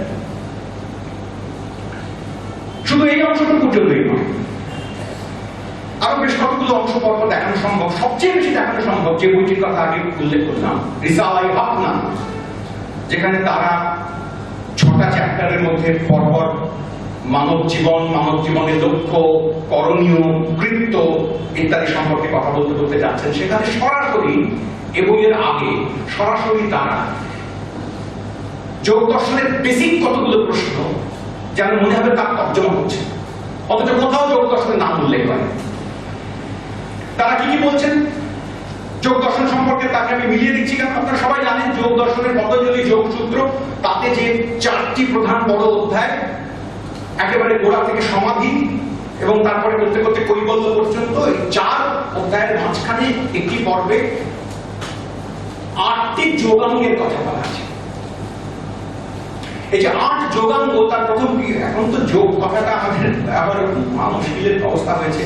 যোগ কথাটাতে যখন আমরা যোগা করে ফেলেছি দৈনন্দিন এতে, এবং তারপরে শুধুমাত্র কতগুলি বিশেষ আসনের কথা তাকেই গোটা যোগা বলে আমরা দাবি করি এবং মানাতে চেষ্টা করি। তারপরে যোগ দর্শনের অন্যান্য যে গুরুত্বপূর্ণ অবজারভেশনস, দার্শনিক যে অংশটুকু সেটুকু বাদ পড়ে যায়, এবং বাদ পড়ে যায় মানে বাদ দিতে হয় কার্যত, কারণ তা যদি না দিতে হতো, ওইটুকু বাদ যদি না দেওয়া হতো তাহলে ভারী বিপদ হতো তাদের, যারা এই যোগ এবং ব্যায়াম দুটোকে একাকার করে সমার্থক করে একটি বলে দাবি করে। কারণ যোগে 8টি সমস্ত কথা বলা আছে, সে খুবই চমকপ্রদ সমস্ত কথা। যেমন ধরা যাক এই 8টি যোগাঙ্গের কথা আমি উল্লেখ করলাম, সে 8টি যোগাঙ্গ কি? পতঞ্জলি যোগসূত্র যে 8 যোগের কথা বলছেন তার প্রথম নাম হলো যম। যম মানে কি? যম মানে এখানে কোনো দেবতা আকারে যম নয়, সেটা আপনারা সবাই জানেন। যম, নিয়ম, আসন, প্রাণায়াম এই করতে করতে শেষ পর্যন্ত সমাধির দিকে গিয়ে পৌঁছে। এই যমে যে কথাগুলি বলা আছে, যম মানে কি, তার 5টি শর্ত। তার প্রথম শর্তটির নাম কি? অহিংসা। আর যে সমস্ত অন্যান্য শর্তগুলি আছে তাতে নিশ্চিতভাবেই অনেকগুলি ক্ষেত্রে, সব সূত্রে নয়, অনেকগুলি সূত্রে শেষ পর্যন্ত মন, আমি যোগ দর্শনের প্রথম পতঞ্জলি সূত্রের প্রথম শ্লোককে আপনাদের পড়ে শোনাই, যেখানে সমাধি পাঠ শুরু হচ্ছে। তার প্রথম অর্থ যোগানুশাসনম দিয়ে শুরু হলো 1 নম্বর। এবার যোগের অনুশাসনগুলি বলবো। দ্বিতীয়, যোগশ্চিত্ত বৃত্তি নিরোধ। যোগ হচ্ছে চিত্তবৃত্তির নিরোধ, এইটি যোগের আদব কথা বলে শুরু হলো গোটা পতঞ্জলির যোগসূত্র। তারপরে যে শ্লোক, তারপরে যে পংক্তি, তাতেই পাওয়া যাবে তদাদর্শু স্বরূপে অবস্থানম।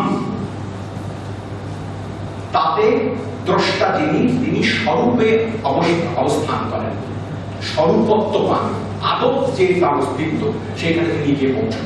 এইসব দিয়ে শুরু হয়েছিল যোগ দর্শনের কথা। তাতে মৈত্রী এবং করুণার কথা আছে। তার একটি মাত্র ছোট অংশ, যে যেভাবে চিত্ত বিক্ষেপ তুমি এক জায়গায় এনে দান করাবে, যাতে অন্য সমস্ত অপ্রাপ্তি, বেদনা, কষ্টবোধ, ভ্রান্তি, ভয়, অসত্য এই সমস্ত দূর হয়ে গিয়ে তুমি শেষ পর্যন্ত একটা সমাধির পরম আহ্লাদে গিয়ে পৌঁছতে পারবে। এই যে জার্নির কথাটা যোগ পতঞ্জলি সূত্র মূলত বলবার চেষ্টা করেন। তার পংক্তির পর পংক্তি রিসালাই হকনামা নামক বইয়ের মধ্যে খুঁজে পাওয়া সম্ভব। ওটাকে তো পড়া সম্ভব না, আমি একটা দুটো জায়গা আপনাদের উল্লেখ করবো। রিসালাই হকনামাতে একটু আগে আপনাকে বলেছি যে ওইখান থেকে একটু একটা জায়গা আপনাদের পড়ে শোনানো। তাতে তারা তখন মাজমুল বাহরাইনে এসে পৌঁছনি, তখনও 2 সমুদ্রের মিলন দেখা যাবে এই আকাঙ্ক্ষা তার হয়তো ভেতরে ছিল, কিন্তু প্রকাশ্যে আসেনি। তিনি কেবলমাত্র হক নিয়ে কথা বলছেন, সত্য নিয়ে কথা বলছেন।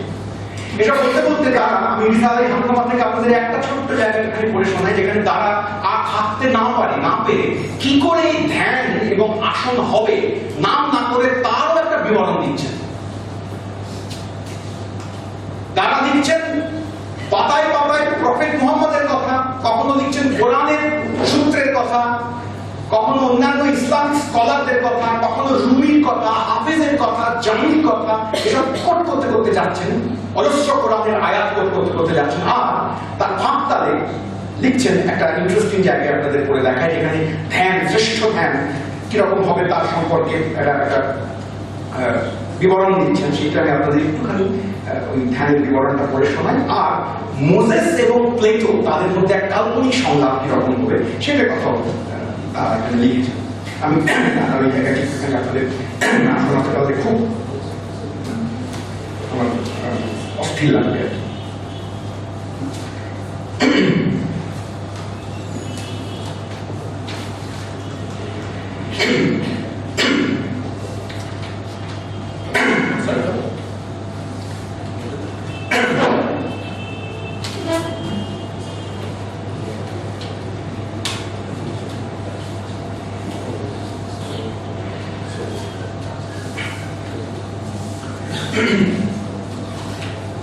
দ্বারাই এখানে যে বিশেষ আসনগুলির কথা বলবেন, আসন নয় ঠিক বসার ভঙ্গি, আসন নামটা তারা বলবেন না, তাকে নাম দেবেন সুলতান-ই-আসগর,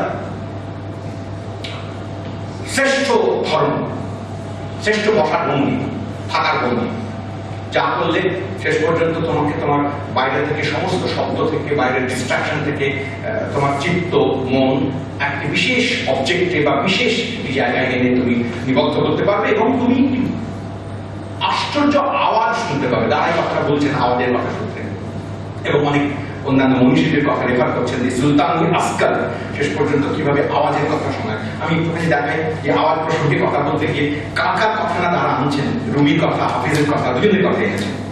বলছেন তারা এক জায়গায় লিখছেন,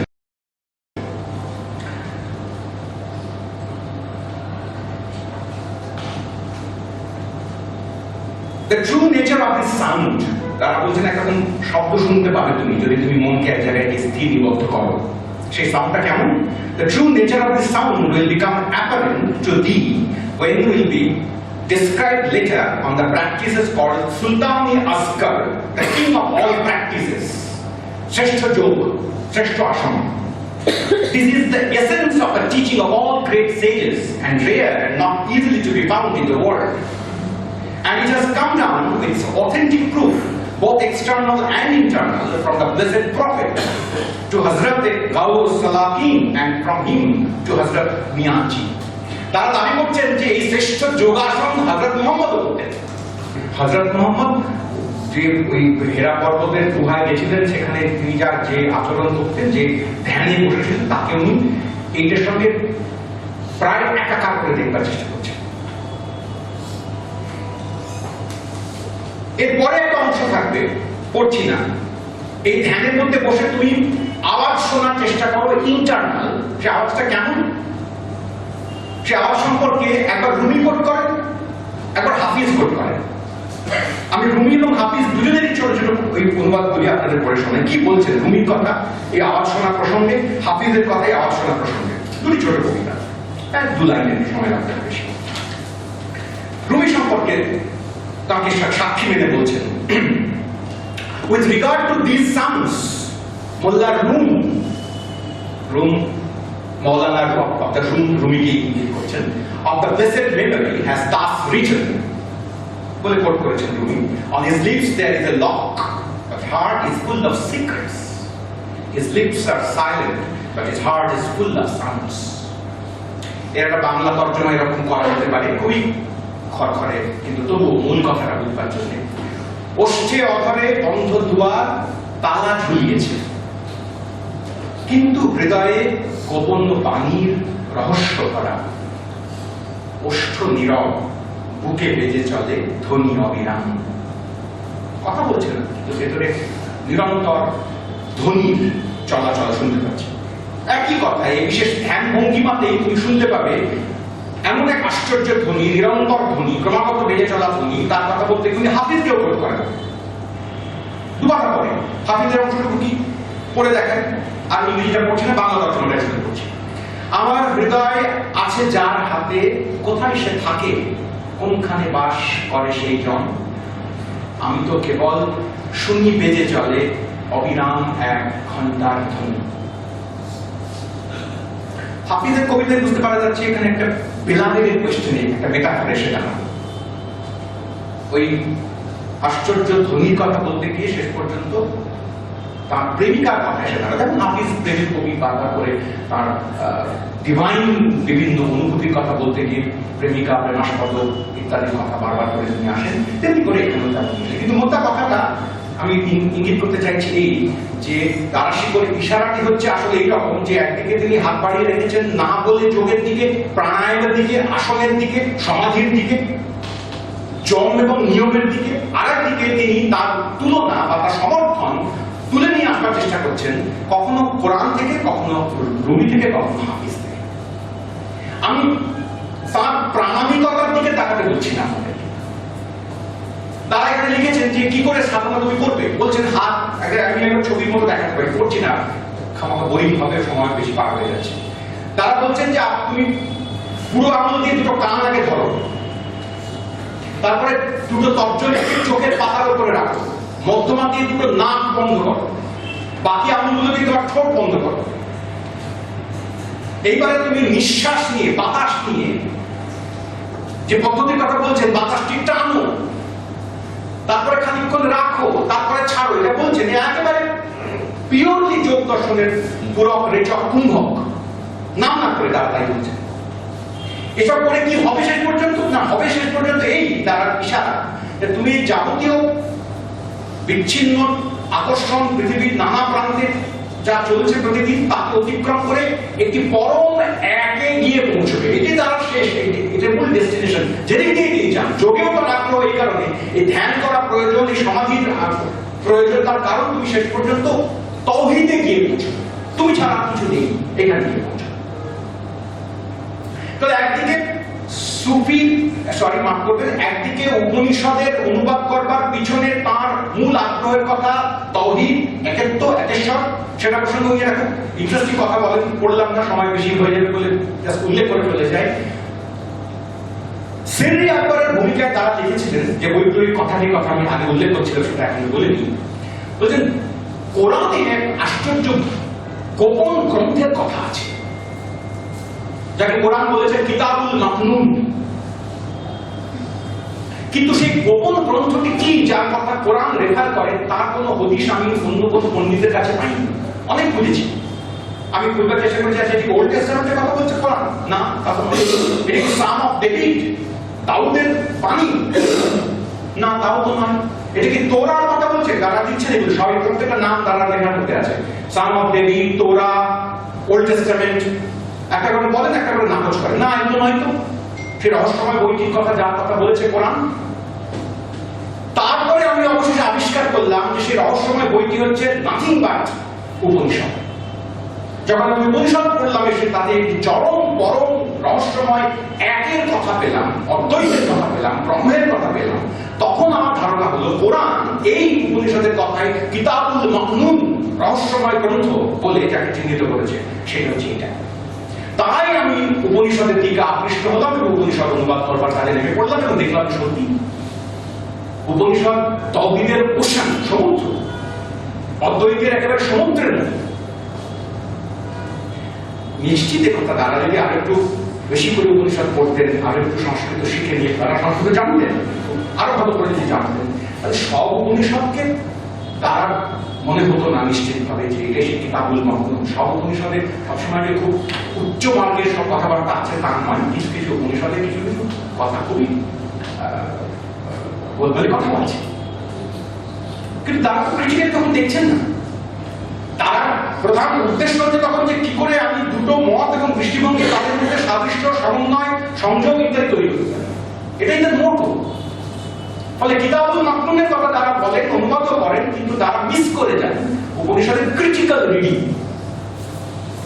আমি তার জন্য তারাকে দোষ দিচ্ছি না, তারা is not an academic scholar যাকে বলি আমরা আজকের মতো, আজকের দৃষ্টিতে তা তিনি নন, তিনি পণ্ডিত নন, তিনি অ্যাক্টিভিস্ট। তারপরে তিনি এই যে মাঝখানে আমি উল্লেখ করলাম বাবা রামদয়ালের কাছে সঙ্গে তার কথোপকথন 53 সালে লাহোরে গিয়ে তারা যুদ্ধে এক জায়গায় গিয়ে আটকে গেছেন, যুদ্ধে হেরে গেছেন, পালাচ্ছেন 53 সালে। সেই সময়ে তিনি লাহোরের কাছে এই রামদয়াল বাবার সঙ্গে যান, 2 সপ্তাহ থাকেন এবং তার কাছে গিয়ে প্রতিদিনই প্রায় নানা ধরনের প্রশ্ন উত্তর করতে থাকেন যোগ দর্শন সংক্রান্ত। ওইটি আমি বলছিলাম, তারা অদ্বৈতবাদের দিকে যাচ্ছেন, উপনিষদ তাকে টানছে, কিতাবুল মাকনুন তাকে টানছে, কোরআন বলেছে এবং উপনিষদে পেয়েছেন, ফাইন। কিন্তু মাঝপথে এই বাবা রামদয়াল বা এরকম আরো কেউ কেউ তারা তাকে যোগ দর্শনের দিকেও খানিক পেয়েছিলেন। কারণ যোগেও একরকমের সমাধির কথা পাচ্ছি, যে সমাধি শেষ পর্যন্ত সমস্ত ইন্দ্রিয় বিক্ষেপ তাকে সমাহিত করে, সংহত করে, সমস্ত চিত্ত বিক্ষেপ তাকে সংহত করে একটি পরম সত্তায় তোমাকে ঈশ্বরত্ব দেয়। যোগ দর্শন শেষ পর্যন্ত শুধুমাত্র জ্বর জ্বালা, রোগ ব্যাধি ইত্যাদিকে অতিক্রম করে যাওয়া শক্তি সমর্থ শরীর হওয়া, তার কথা নয়, একেবারে বাইরের ব্যাপার। যে 4টি পাদের কথা উল্লেখ করে বললাম, সমাধি পাদ, তারপরে সাধন পাদ, তারপরে বিভূতি পাদ এবং কৈবল্য পাদ, এর মধ্যে বিভূতি পাতে পৌঁছানোর পরে কারো মনে হতে পারে, যোগ বলছে যে কথা যে এখানে ম্যাজিক্যাল পাওয়ার তৈরি হয় যোগীর, সে যা খুশিতে করতে পারে, কিন্তু তার সঙ্গে সঙ্গে বলবেন যা খুশিতে করতে পারে কিন্তু করে না। যদি যা খুশিতে করতে সে থাকে তাহলে সে যোগভ্রষ্ট হয়। তার লক্ষ্য কেবল কৈবল্য, কৈবল্য কেবল অনলি। তো সেই কারণে যোগ দর্শনের দার্শনিক জটিলতার ভিতরে প্রবেশ না করে তারা আসলে যোগ দর্শনের যে কৈবল্য এবং সমাধির ধারণা সেইটাকেও তার মতো করে অদ্বৈত সিদ্ধির পন্থা হিসেবে ভেবেছেন, এবং সেই সুবাদেই তারা এই সাধন প্রক্রিয়ার কথা, আঙুল দিয়ে কান চাপো, চোখের উপরে পাতার উপর আঙুল রাখো, এই বিশেষ পদ্ধতির কথা এবং ওই আসকার এর কথা উনি যে বলবেন যে এটাই শ্রেষ্ঠ যোগ পদ্ধতি, মোহাম্মদ আসলে একজন যোগী ছিলেন, এই দাবি উনি করে ফেলবেন। এবং তারপরে তিনি উপনিষদ অনুবাদের দিকে এগোবেন। এইটা তার একটা ইউনিক কেস বলা যেতে পারে, যে যেখান থেকে যোগ দর্শন এবং অদ্বৈত দর্শন, বেদান্ত দর্শন তাদের মধ্যে কাছে দীর্ঘকালীন লড়াই এবং তর্কাতর্কি, তার মাঝখানেও একটা ব্রিজ। আবার বলছি ভ্রান্তি, এ কারণে তারা সম্পর্কে এই কথা বলা যেতে পারে তার কাজকর্মগুলো আসলে ভ্রান্তি ফুল, ভ্রান্তি, কিন্তু সে ভ্রান্তি ফুল ফুটিয়েছে। বিশেষ করে আনবো আমার কথা, এই এত সমস্ত কাণ্ড কারখানা, এই যে যোগ ইত্যাদি প্রসঙ্গ, এইসব এর প্রতি তারা যে আকৃষ্ট হচ্ছে, মতামতকে মেলাবার চেষ্টা করছেন, এসব কি তারার একক আবিষ্কার? তারা কি নিজেই তৈরি করলেন? এই সাদৃশ্য কল্পনা বা এই সম্পর্ক ব্যাপারে কি তারাকে একক কৃতিত্ব দেওয়া হবে? সপ্তদশ শতকের প্রিন্স বা ফকির যাই বলি না কেন, তারা নিজেকে তার কবিতায় ফকির বলেছেন বারবার, ফকির দ্বারা শিল্প বা প্রিন্স দ্বারা শিল্প তিনি করেছেন না, তা নয়। এই একটি পূর্বসূত্র আছে। যোগ দর্শন তার প্রতি আগ্রহ কিংবা বেদান্ত তার প্রতি আগ্রহ, যদিও তারা শিল্পে প্রথম উপনিষদ অনুবাদকদের একজন, কোন সন্দেহ নেই তাতে, কিন্তু তার মানে এই নয় যে তারা পূর্ববর্তীকালে আরব এবং পারস্য দুনিয়ার পণ্ডিতেরা, স্কলারেরা, ভাবুকেরা তারা যোগ কিংবা উপনিষদ সম্পর্কে অজ্ঞ ছিলেন, তা নয়। বিশেষ করে তারা পূর্ববর্তীকালে সুফি দার্শনিক যারা ছিলেন তাদের মধ্যে অনেকের কথা পরপর তালিকা করে বলা যায়। আমি সংক্ষেপে দুজন তিনজনের কথা কেবলমাত্র বলবো। প্রথম বলবো যার কথাটার নাম আল-বেরুনি।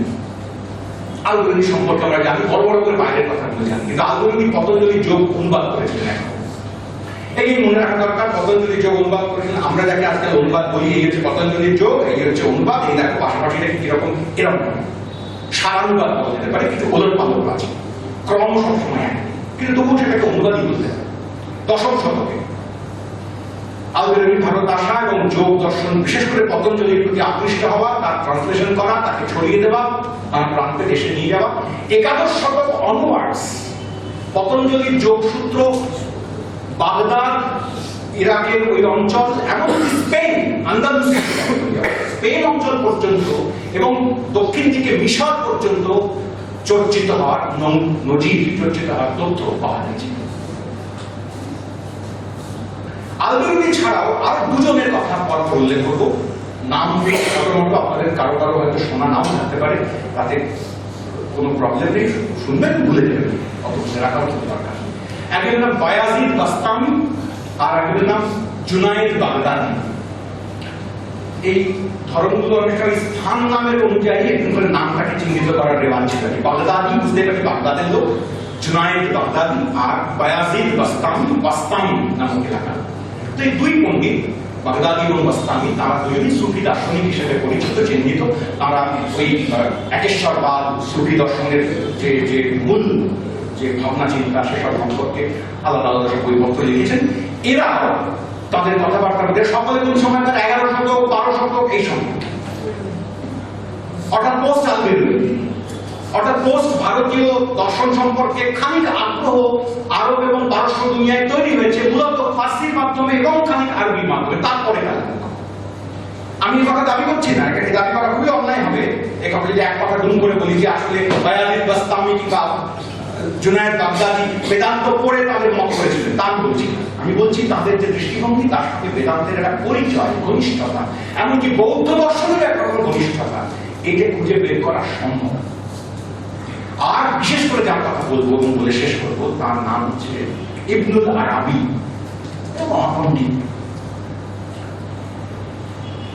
13 শতক, 13th সেঞ্চুরি। ইবনুল আরাবির অনেক বই, শচারেক বই আছে তার, খুঁজে পাওয়া যায়নি, সখানেক খুঁজে পাওয়া গেছে। তার মধ্যে সবচেয়ে গুরুত্বপূর্ণ যে বইটির কথা আমি উল্লেখ করতে চাইব, যে বইটি এমনকি দারাশিকও তার এই কাজের মধ্যে যে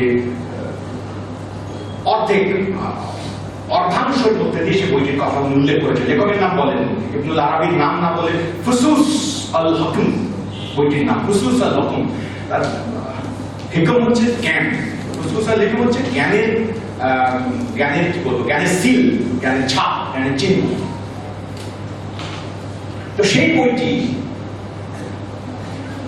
বহুকাল পর্যন্ত সে বইয়ের ইংরেজি তর্জমা হয়নি, করেছেন 20 শতকে কেউ কেউ করেছেন। তার মধ্যে সবচেয়ে সাম্প্রতিক এবং চমকপ্রদ যে তর্জমাটি এখন পাওয়া যায়, এই কথা উল্লেখ না করলে ভুল অন্যায় হবে। এই তর্জমাটি মানে আমি অনুরোধ করবো যদি কখনো সুযোগ হয় তাহলে এই পাতলা, বেশি মোটা নয়, 100-200 পৃষ্ঠার মতো পৃষ্ঠার বই। এটা মূলত প্রথমে ফরাসি ভাষায় অনুবাদ হয়, ফরাসি ভাষায় অনুবাদ করেছিলেন তাইগাস বুরখা বলে এক ভদ্রলোক। তারপর তার অংশত ইংরেজি অনুবাদ হয় এবং তারপরে সম্প্রতি 2015 সালে রাখলেজ থেকে তার একটি পূর্ণাঙ্গ অ্যানোটেটেড চমৎকার টিকা বলা অনুবাদ প্রকাশিত হয়েছে। বেনিয়ামিন আব্রাহাম নামক এক ভদ্রলোক করেছেন। তো সেই বইটি বলা যেতে পারে দারাশিকোর এই ভাবনা চিন্তা, যা দারাশিক এখানে করছেন তার পূর্বসূরি। তারা বলেছিলেন 4 মোকামের কথা, স্টেশন, স্তর পৃথিবীর এবং মহাবিশ্বের। আলাম ই নাসুত, আলাম দুনিয়া পৃথিবী, আলাম ই নাসুত এই পৃথিবী, সাধারণ মানুষের। নাসুত এই কথার মধ্যে দেখবেন ইনসান যে শব্দটি, তার থেকেই তার যে সূত্র, রুট, নাসুতও সেই রুট থেকে আসে। ইনসান মানবিক জগৎ, মানুষের দৈনন্দিন জগৎ, আলাম ই নাসুত। এরপরে 4টে স্তরের কথা কল্পনা করা হয়। পরের স্তরের নাম হচ্ছে আলামী মালাকুত, তারপরে আলামী জাবরুত, তারপরে আলামী লাহুত।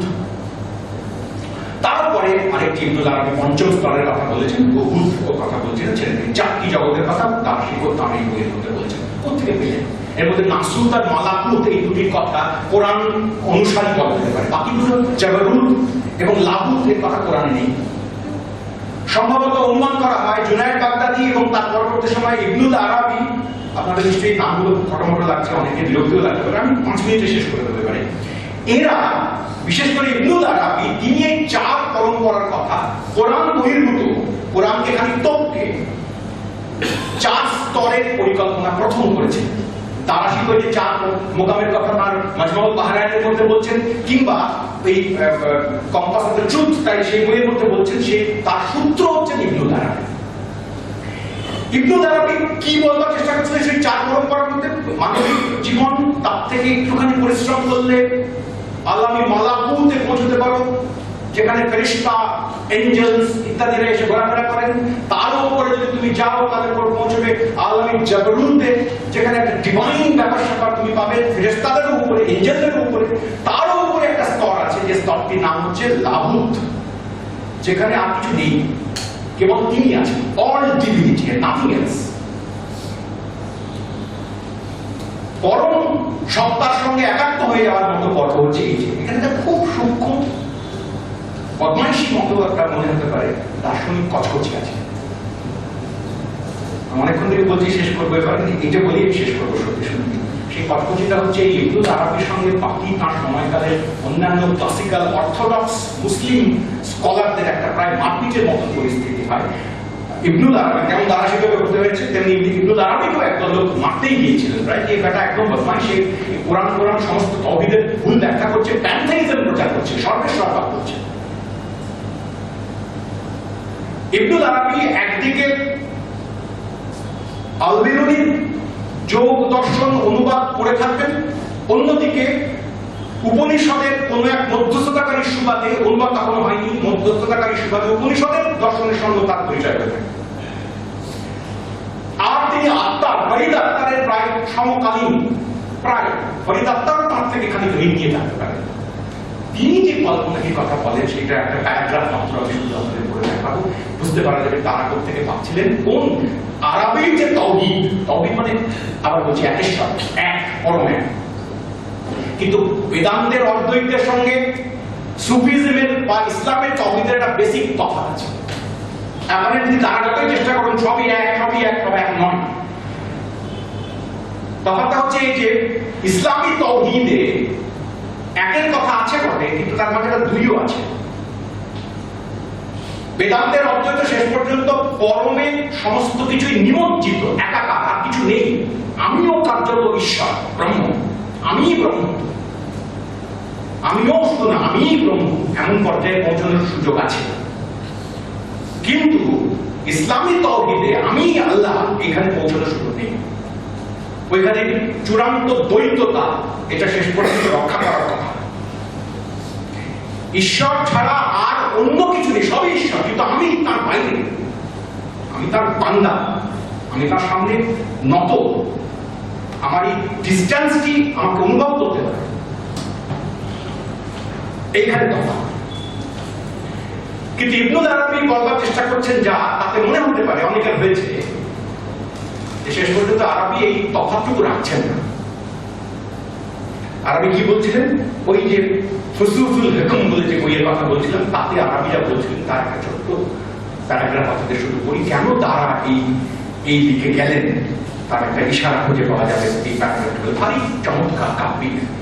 বলছেন আরবি যে বাবা বেশি দূর যেও না, একটু দূর পর্যন্ত তোমাকে আমি বলছি এই পর্যন্ত যাও, তারপরে গেলে কিন্তু নাথিংনেস, এক্সিস্টেন্সই আর নেই। আমি ওখান থেকে তর্জমার অংশটুকু পড়ে শোনাই কি বলছেন ইবনুল আরাবী, আর তারাও প্রায় তাই করার চেষ্টা করছেন। বলছেন, if you savor this মানে ব্র্যাকেটে, that the being who contemplates never sees the very essence but sees his own form in the mirror of essence.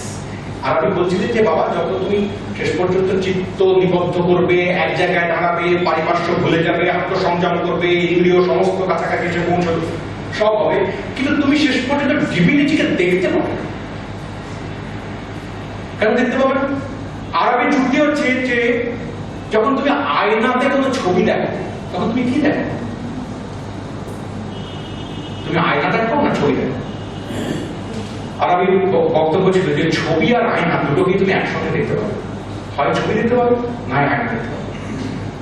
যখন তুমি আয়নার ভেতরে ছবি দেখো নিজের, তখন আয়নাটা যে আয়না এটা আলাদা করে খেয়াল রাখে, আর যখন আয়নাটাকে দেখো তখন তোর ছবিটা যে ভেতরে আছে এটা খেয়াল করো।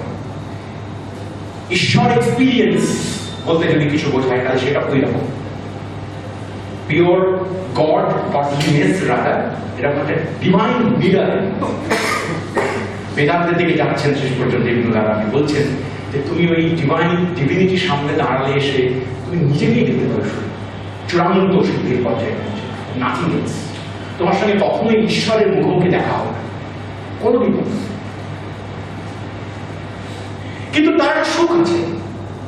এই কথাটা বলতে গিয়ে আরবি বলছেন, if you savor this, that the being who contemplates never sees the very essence but sees his own form in the mirror of essence.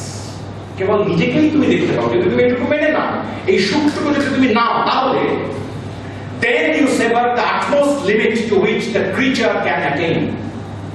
সৃষ্টির বান্দার মানুষের এইটাই limit. Do not aspire beyond this. এর বেশি চেয়েও না, ঈশ্বর ঈশ্বর ঈশ্বর করো না। Not tire your soul to pass beyond this degree. নিজেকে এত কষ্ট দিও না সোলকে যে এই রাস্তার এটার মাপের পরেও তুমি আরেকটু টানলে বোধহয় ঈশ্বরকে পেয়ে গেলাম। In an objective mode or beyond there is in principle and definitively only pure non-existence. তুমি যখন শেষ পর্যন্ত এত সমস্ত কাণ্ড কারখানা করে শেষ পর্যন্ত তখন কেবল নিজেকেই দেখতে পাবে, নিজেরই ফল। ওই আয়নারই বৈশিষ্ট্য এটা, সবসময় ঈশ্বর তোমাকেই দেখান, তোমাকে। এখানে পৌঁছানোর পরে বুঝতে পারা যাচ্ছে, সাবধান করে দিচ্ছে ইবনুল আরাবী, এরপরে আর যেও না, তারপর নন এক্সিস্টেন্স, অস্তিত্বই নেই, বিইংই থাকবে। Some among us are ignorant of the direct knowledge of God, and in this conception quote the saying of the Khalifa Abu Bakr, to grasp that one is powerless to know knowledge is a knowledge. But there is among us one who really knows and who does not express himself thus, because his knowledge implies no powerlessness to know. It implies the inexpressible form. এটা সে চুপ করে থাকে দেখার পর, কারণ তার ক্ষমতা নেই তাই না, এটা ইনএক্সপ্রেসিবল, বলা যায় না, এক্সপ্রেস করা সম্ভব না। এইখানে এসে ইবনুল আরবি থামেন, এখানে এসে দারাশিকো ইবনুল আরবি থেকে নেন, একদিকে যোগের দিকে হাত বাড়িয়ে থাকেন, একদিকে আবু জুনায়েদের দিকে হাত বাড়িয়ে থাকেন, বায়াজিদ বাস্তামি এবং ইবনুল আরাবি ফুসুস, এই নামটির কথা তার বইয়ের মধ্যে উল্লেখিত আছে।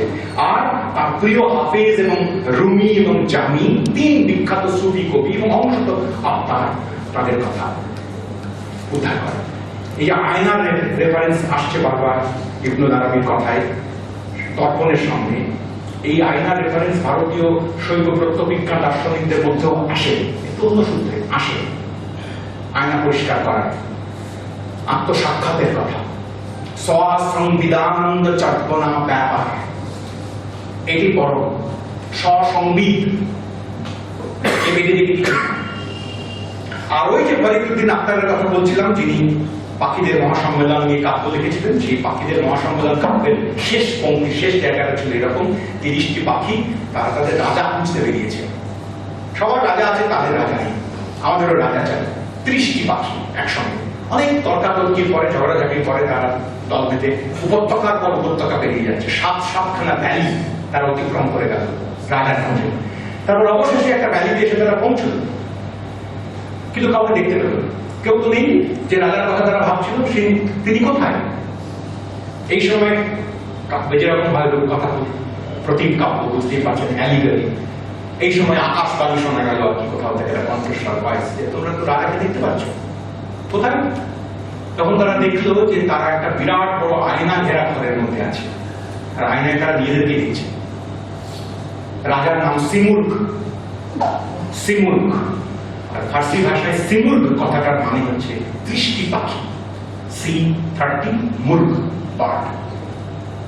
30টি পাখি নিজেদেরকে নিজেদের রাজা হিসেবে আবিষ্কার করল 7টা ভ্যালি পরিশ্রম অতিক্রম করার পর। আত্মসাক্ষাৎ, আত্মদর্শন। ইবনুল আরবি, ফরিদ আখতার এবং তাদের পরম্পরা অতিক্রম করে তারা শিখো, তার মাঝখানে আরেকজন ছিলেন হু আলী কালান্দার। আমি আপনাদের আর ধৈর্যচ্যুতি করাবো না। 14 শতকের আরেক পানিপথের কাছে তার কবর আছে, এখন মাজার আছে, সেখানকার তিনি বই লিখেছিলেন যোগ কালান্দার। বাংলাতেও সে বইয়ের অনুবাদ হয়েছে যোগ কালান্দার। দরকার নেই। যোগ এবং অদ্বৈত বেদান্ত আপাতভাবে পরস্পর বিরোধী দার্শনিক পন্থী হলেও তারা বা তারার মতো, এবং তার সঙ্গে সঙ্গে এই পরম্পরায় অমৃতকুণ্ড নামে ইউজ করে গেছে। অমৃতকুণ্ড নামে একটা সংস্কৃত টেক্সট 14 শতকে অনুবাদ করেছেন ভারতের এক সংস্কৃত এবং ফার্সি জানা পণ্ডিত। সে বই মূল সংস্কৃত তারপরে হারিয়ে গেছে, বই আর পাওয়া যায় না। তারপর তার আরবি অনুবাদ হয়েছে, ফার্সি অনুবাদ হয়েছে, তুর্কি অনুবাদ হয়েছে, সিরীয় অনুবাদ হয়েছে, এমনকি মিশর পর্যন্ত 14th সেঞ্চুরিতে সে বইয়ের পাণ্ডুলিপি পাওয়া গেছে। সে অমৃতকুণ্ড বইয়ের মধ্যেও আসলে এই প্রাণায়ামের কথা, যোগের কথা, শ্বাস নিয়ন্ত্রণের কথা, ব্রেথ কন্ট্রোলের কথা এ সমস্ত ছিল খুবই পরিমাণে। ফলে একটা খুব আদান প্রদান, তোলপাড় করা আদান প্রদান ঘটেছে। এই জন্য বলতে চাইছি, দারাশিকতার মাঝখানে পড়েছিলেন, দু চোখ থেকে সে আদান প্রদান দেখেছেন, মেলাবার চেষ্টা করেছেন, কখনো কখনো সামর্থ্য অনুযায়ী ভুলভাবে মেলাবার চেষ্টা করেছেন। খুব একাডেমিক্যালি কারেক্ট জায়গা সবসময় তিনি পেজ নিয়েছেন তা নয়, কিন্তু আগে আমি বলতে চেষ্টা করলাম ভ্রান্তির ভুল বলছি এটাকে। তার এই প্রচেষ্টাটি কি মহৎ, গুরুত্বপূর্ণ প্রচেষ্টা, এবং শেষ পর্যন্ত নিজের কথা, সমস্ত সারমন, সমস্ত স্ক্রিপচারের যাবতীয় নির্দেশাত্মক কথা তাকে অতিক্রম করে যাওয়া যায় for the sake of love, for the sake of union. সেইটা মুঘল আমলের এক প্রিন্স এবং ফকির দুটোই সাইমultaneously করেছিলেন। এটা খুব কম কথা নয়। 2025 সালে বিশেষ করে আমরা এই কথা স্মরণ করতে পারলে ভালো। আপনাদের ধৈর্যের জন্য অনেক ধন্যবাদ।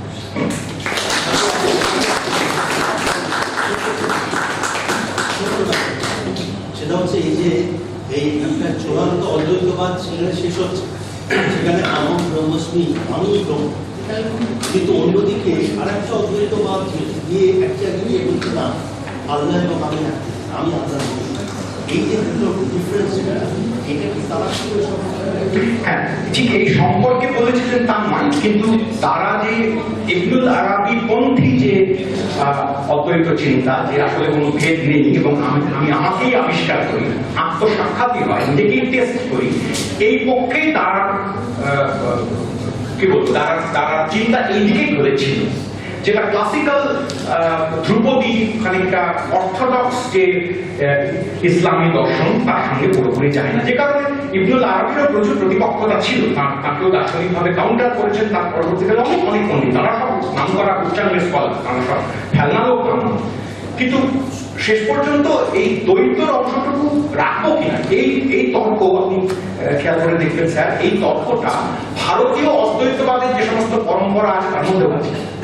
যেমন ধরা যাক শঙ্কর বেদান্ত ব্রহ্মসূত্রের যে শঙ্কর ভাষ্য, সে যেরকম ভাবে অদ্বৈতের কথা বলেন, যে যে যে পরম একের কথা বলেন, জগৎ ব্রহ্মাণ্ড ইত্যাদিকে অসত্য প্রতিভাস বলে চিহ্নিত করেন, সেই অদ্বৈত বেদান্তের পাশাপাশি দাঁড়িয়ে একই উপনিষদ শঙ্কর দিচ্ছেন শারীরক ভাষ্য, এরা দিচ্ছেন কেউ শ্রী ভাষ্য, কেউ অন্য কোনো একটা ভাষ্য, এবং তার মধ্যে দিয়ে এটাই তো basically beauty of the thing, যে একটাই টেক্সট তাকে পাঁচ, এবং আমরা সকলকেই সন্ত মেনেছি। শঙ্করও সন্ত, রামানুজ সন্ত, নিম্বার্কও সন্ত, বল্লভাচার্যও সন্ত, কিন্তু দ্বৈতবাদী উপনিষদ ব্যাখ্যা আর অদ্বৈতবাদী উপনিষদ ব্যাখ্যা দুই একসঙ্গে আছে। এই দুটো কোনটাই হিন্দু ধর্মের যে কাঠামো তার বাইরে থাকবেন না, তার ভেতরেই কাঠামো থাকবে। এই সহাবস্থানটি চলতে দিতে পারলে ভালো হয়। কিন্তু দ্বৈতবাদী উপনিষদ আর অদ্বৈতবাদী উপনিষদ দুরকম ব্যাখ্যায় আমাদের দেশে আছে, ওখানেও তেমনি ছিল। তাওহীদের মধ্যে ঈশ্বর বাইরে, আমি বাইরে, তিনি এক বাকি সকলের সঙ্গে, কিন্তু আমি তার থেকে ডিস্ট্যান্ট, আমাকে তার সামনে নত হতে হবে, আমি তার ভিতরে নব। ওয়াহদাতুল ওয়াজুদ, শেষটুকু বললাম না, ওয়াহদাতুল ওয়াজুদ, এই ছিল ইবনুল আরাবির মূল থিওরি। ওয়াহদাতুল ওয়াজুদ, এক্সিস্টেন্সের যে ইউনিটি, ওটা এক্সিস্টেন্স সমস্তটাই। খানিকটা কেউ কেউ মনে করেছেন, কোন কোন লেখাও হয়েছে নিয়ে যে ইবনুল আরাবির আইডিয়ার সঙ্গে স্পিনোজা, বারুক স্পিনোজার আইডিয়ার কোন সাদৃশ্য খুঁজে বের করা যায় আছে, আবার অমিলও আছে। স্পিনোজার যে ঈশ্বরময়ত্ব, তার গডের ধারণার সঙ্গে আরবি গডের ধারণা ওপর সাদৃশ্য আছে। আর এই ওয়াহদাতুল ওয়াজুদের উল্টো দিকে ওয়াহদাতুল শাহুদ বলে আরেকটা মতের কথা এসেছে, যে তারা বলতেন যে না, গড আমি পেতে থেকে গোটাটাই গড, কিন্তু আমি গডের বাইরে। আর আরবি বলছেন আমি আলাদা করে গড বেঁচে থেকে আর কিছু থাকতে যেহেতু পারে না, ফলে আমিও গডের ভিতরে। এই ভিতরে না বাইরে, এই নিয়ে দুই পক্ষের মধ্যে দু রকমের তর্কাতর্কি হয়ে আছে। যারা ভিতরে পন্থী তারা এক ধরনের মত্ততার কথা বলেন, এক ধরনের মিলনের কথা বলেন। যারা বাইরে পন্থী তারা এক নিয়মের কথা বলেন, নিষ্ঠার কথা বলেন। বাংলাদেশে কদিন আগে গতকাল পরশু বাউল আবুল হোসেন সরকার তার মুন্ডু চায় বলে একদল লোক লাফাচ্ছেন। তারা মূলত ওই তাওহীদ পন্থী। তুই একাকার হবি বলছিস, কিন্তু আল্লাহর স্পটটা তুই আল্লাহর সাথে একাকার হবি, অন্য হওয়া যায়? অসম্ভব। তুই বান্দা, তুমি দাস্য ভাবেই কেবল সাধনা করতে পারো, অন্য কোনো ভাবে হতে পারে। আর একটা মন্তব্য না পারি আমি আর তিনের মধ্যে কোনো প্রেমের সম্পর্ক, মহব্বতই আসলে, ইশক আসল। ওই যে নিয়ে তর্ক উঠেছিল, সেই তর্ক সব রেকর্ড করে দিচ্ছেন, ছড়িয়ে মরিয়ে গেলে আবার একটা লাইন শুধু বলছি, এটা বলে যাবে বললেন যে কথা হচ্ছিল ওখানে বিয়েতে, যে কোনটা খোদা আগে তৈরি করেছেন, আরশ আগে তৈরি করেছেন না ইশক আগে তৈরি করেছেন, এইসব নিয়ে তর্কাতর্কি খানিকটা চলছিল। সেই তর্ক এত প্রাচীন, তবেকার তর্ক, তারাশিকো এবং তার আগেকার তর্ক। এই তর্কে সালমান কাশানি, তারাশিকোর গুরু আরেকজন, তিনি ইহুদি ছিলেন, ধর্মজেদ করেছিলেন, পরে এখানে সেই সালমান তাকেও খুন করা হয়, কতল তাকেও করা হয়। তো চলছে, বহুদিন পুরনো, আমাদের দেশেও আছে। আমার মধ্যে বাইরে বলতে আমার একটু রাগ হয় আর কি।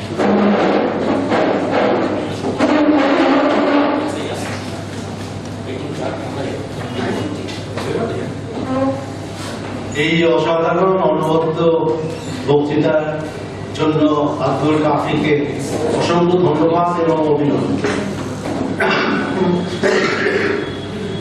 এই সমস্ত ব্যাপারটা আমি তো বিশেষভাবে অজ্ঞ, তাই এর উপরে কোনো মন্তব্য করা অত্যন্ত অর্থনৈতিক। খালি আমার সমস্তটা শুনে খালি একটা জিনিস মনে হচ্ছিল যে যখন কোনো মানুষ কোনো চিন্তা করে এবং কখন লেখালেখি করে তখন তার তো একটা কনটেক্সট থাকে।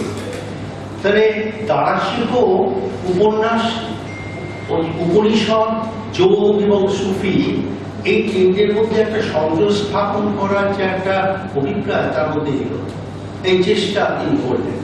তাহলে একটা নিশ্চয় ঐতিহাসিক পরিপ্রেক্ষিত তখন ছিল। দেখুন, আমার যেটা মনে হয়, সেটা আমার ভুল হতে পারে, আব্দুল কাফি আমাকে স্মরণ ভুল বললে বুঝে দেবেন, সেটা হচ্ছে যে একদিকে ঔরঙ্গজেব এবং তার যারা সাংবাদিকরা, তারা একদিকে একটা সাংঘাতিক ধর্মান্ধতা এবং মৌলবাদী ট্রেন্ড, তার ঠিক পাশাপাশি এটা যেন অনেকটা ডাইরেক্টিক্যাল প্রসেস, যেন থিসিসের একটা অ্যান্টিথিসিস হিসেবে। তারই পাশাপাশি আপনি বললেন যে দারাশিল্প একা নন, অনেক পণ্ডিতরা মিলে করেছেন। তার মানে একটা চিন্তা তার মধ্যে চলছিল, সমাজে একই সঙ্গে একটা ভাবনা চলছিল যে যেভাবে মৌলবাদীরা যেভাবে ব্যাখ্যা করছেন পুরো জিনিসটা, সেটা কি ঠিক?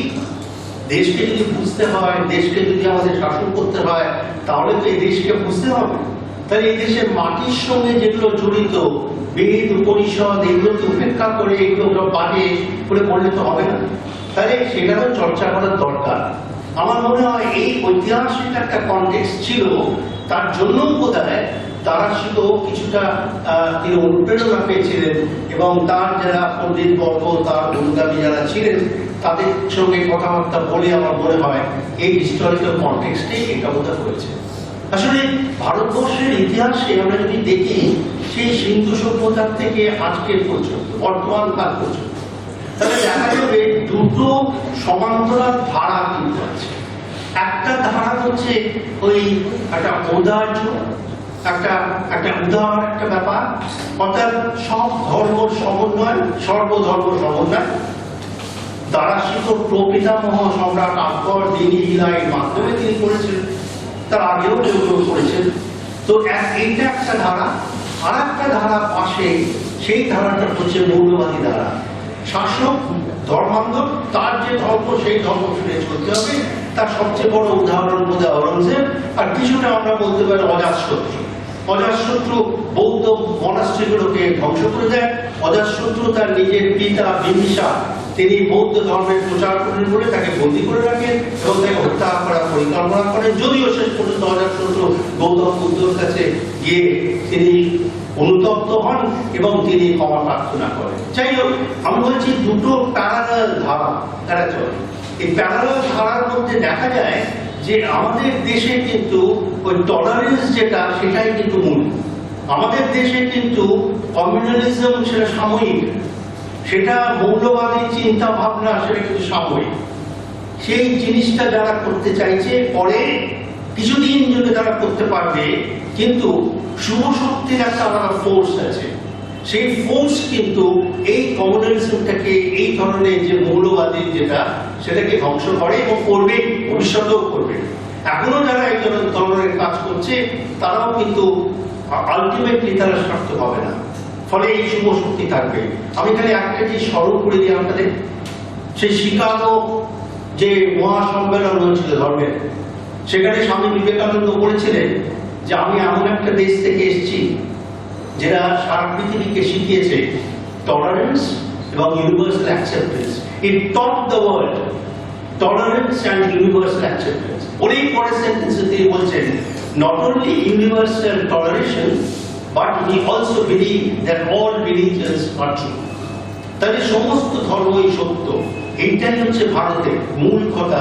স্বামী বিবেকানন্দা বলেছিলেন, এবং সেটা আমরা মনে মনে সবসময় মানি কিনা জানি না, আমরা সে কথাগুলো বলি না, কিন্তু আসলে দেখা যাচ্ছে যে ভারতের যে আসল যে শক্তিটা, সেই শক্তিটা কিন্তু ওদিকে আছে। সমান্তরাল দুটো ধারার মধ্যে দেখবেন ইতিহাসে ওই পিরিয়ডটা খুব ছোট, যেখানে মৌলবাদীরা, ধর্মান্ধরা, যেখানে অন্য ধর্মের ওপর অত্যাচার করছে, বিপরীত ধর্মী যারা তাদের ওপর অত্যাচার করছে, তার যে ইতিহাস দেখবেন ইতিহাসের স্প্যানটা অনেক ছোট, কিন্তু তুলনামূলকভাবে ওই ইন্ডাস ভ্যালি সিভিলাইজেশন, সিন্ধু সভ্যতার থেকে আজ পর্যন্ত যদি আমরা দেখি, তাহলে আমরা দেখবো যে টলারেন্স, যদি আমরা দেখি যে ওই সর্বধর্ম সমন্বয়, সর্বধর্ম সমভাব, সর্বজন অধিকার, এইগুলোই কিন্তু আসল ভারতের মূল কথা, মূল লক্ষ্য। যদি ভারতীয়ত্ব বলে যদি কিছু থাকে, আমি জানি না আছে কিনা, যারা বলেন ভারতীয়ত্ব তারা কিভাবে ব্যাখ্যা করেন জানি না, আমি বলবো যদি ভারতীয়ত্ব বলে যদি কোনো কথা যদি থাকে, তাহলে আমি বলবো তার মূল উদ্দেশ্যটা হবে, মূল কথাটা হবে এই যে ইউনিভার্সাল টলারেন্স, তার মূল কথাটা হবে এই যে সমস্ত সর্বধর্ম সমন্বয়, সর্বধর্ম সমভাব এবং সর্বজন অধিকার। ওই জন্য আমার মনে হয় যে ডায়ালেকটিক্যাল প্রসেসের জন্য, ওই হিস্টোরিক্যাল অবস্থার জন্য প্যারালাল একটা ফোর্স, শুভ শক্তি, ঔরঙ্গজেব এবং তাদের যে মৌলবাদী ধর্মান্ধতা, তার বিরুদ্ধে একটা প্যারালাল ফোর্স উঠেছিল, যেটা বারবার ডক্টর কাপ বলেছেন, তারা শুধু একা লেখেননি, তার অনেকে মিলে তার পণ্ডিতেরা ছিলেন। আমার মনে হয় এর হিস্টোরিক্যাল কন্ডিশনের জন্য তারা শিল্প একশো লিখতে পেরেছে। লজ্জার কথা, দুঃখের কথা, আমরা এসব দার্শনিক তিনি লিখতেন, উপনিষদে ব্যাখ্যা করলেন, আমরা এসব পরিষদ, বেদ পরিষদ আমরা পড়ি না, আমি জানি না। দুঃখের কথা, ম্যাক্স মুলার তিনি ভারতবর্ষের পুরনো পুরাণ বেদ পরিষদের তিনি ট্রান্সলেশন করে গেলেন, সংস্কৃতে ট্রান্সলেশন করে গেলেন। আমি তিনজনের লেখার মধ্যে ম্যাক্স মুলারের রেফারেন্স পেয়েছি, স্বামী বিবেকানন্দ, অরবিন্দ এবং গান্ধী।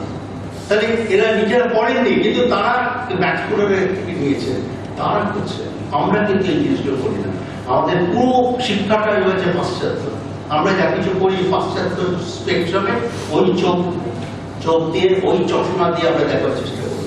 তা আমার মনে হয় যে আমাদের নতুন করে ভাবনার কথা আছে, নতুন করে আব্দুল কাফি আমাদের যা বলে গেলেন, এটা আমাদের কাছে খুব তাৎপর্যপূর্ণ। আমাদেরও ভাবার আছে যে তাহলে উপনিষদ এবং তার সঙ্গে সুফি ধর্ম এবং তার সঙ্গে যে মনোথিজম, এই মনোথিজম খ্রিস্টানিটিতে আছে, ইসলামে আছে এবং হিন্দু ধর্মের যে বেদান্তের মধ্যে আছে, এই মনোথিজমের মধ্যে, এই তিনটের মধ্যে একটা সংমিশ্রণ করা কি সম্ভব? একই দেশের মানুষ একই জায়গায় বাস করছে, আমরা হানাহানি না করে আমরা হিন্দু, মুসলমান, খ্রিস্টান, এদের মধ্যে যদি একটা সংমিশ্রণ করা কি সম্ভব? আমরা একই কথা বলছি, কিন্তু তাহলে সেই মনোথিজম যদি হয়, অদ্বৈতবাদে যদি সকলে বিশ্বাস করে, তাহলে এর মধ্যে এত দ্বন্দ্ব কেন? নতুন করে আমার মনে হয় এই প্রশ্নগুলো জানতে পারে, নতুন করে আমরা এই ধন্যবাদ। আমি আর বেশি বলবো না, অনেক সময় নষ্ট হয়ে গেছে। এবারে ধন্যবাদ জ্ঞাপন করার জন্য আমি আহ্বান করব আমাদের কার্যকরী সমিতির সদস্য অধ্যাপিকা সর্বানিধি। অতসীদি আজকে উপস্থিত হতে পারেননি, কিন্তু এতদিন ধরে চন্দন কুমার ভট্টাচার্য স্মারক বক্তৃতার মধ্যে দিয়ে অতসী ভট্টাচার্য এবং তার পরিবার যেভাবে সজীব রেখেছেন চন্দনবাবুকে, তার জন্যে অনেক অনেক ধন্যবাদ তাদের প্রাপ্য। আমরা আশা করব যে প্রেসিডেন্সি কলেজ, কাউন্সিল এবং এই চন্দন ভট্টাচার্যের পরিবারের যৌথতা আরো চলবে অনেক দিন, আমরা সেই আশাটা করব। আমি ধন্যবাদ জানাবো আজকে যারা উপস্থিত হয়েছেন এবং ছাত্রছাত্রী, অধ্যাপক এবং অন্যান্য সকলকে যারা উপস্থিত হয়েছেন এবং এত সুন্দর একটা কি বলবো বক্তব্য শুনবার জন্য আগ্রহ নিয়ে, আমাদের গত বছরের থেকে এবারে উপস্থিতির হারটা বেশ বেশি।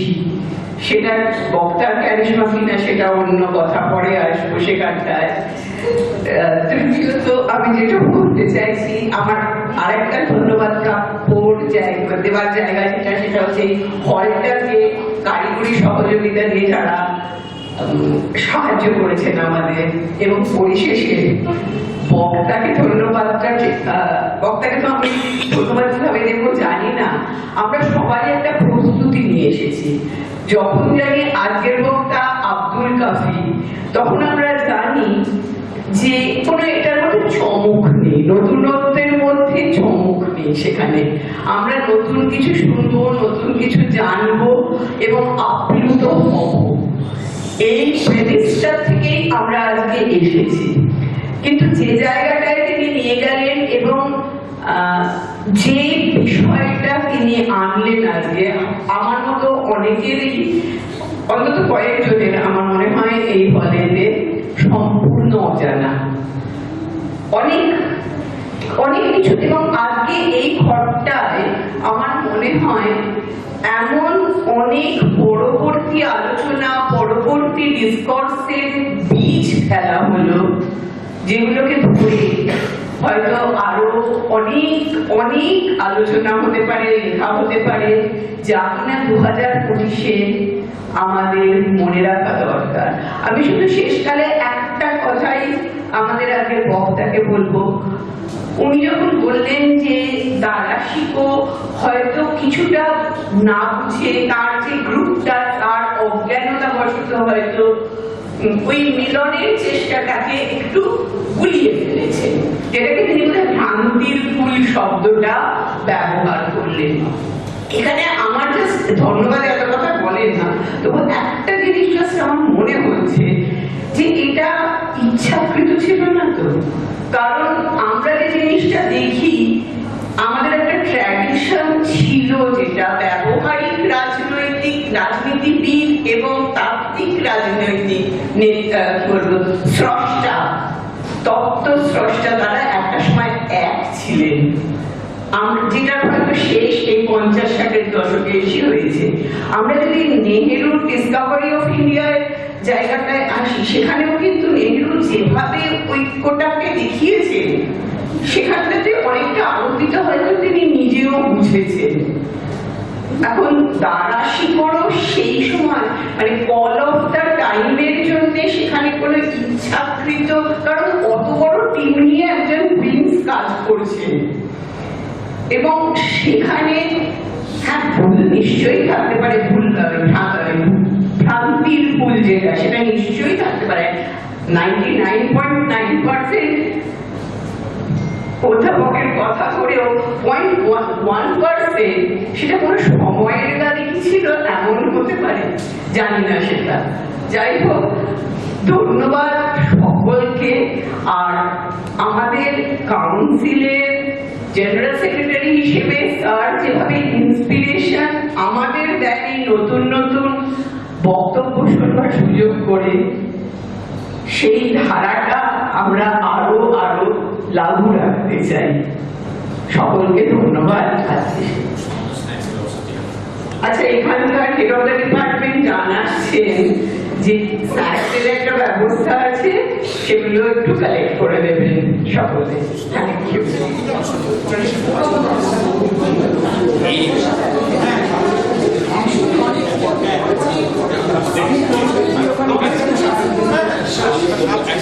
আছে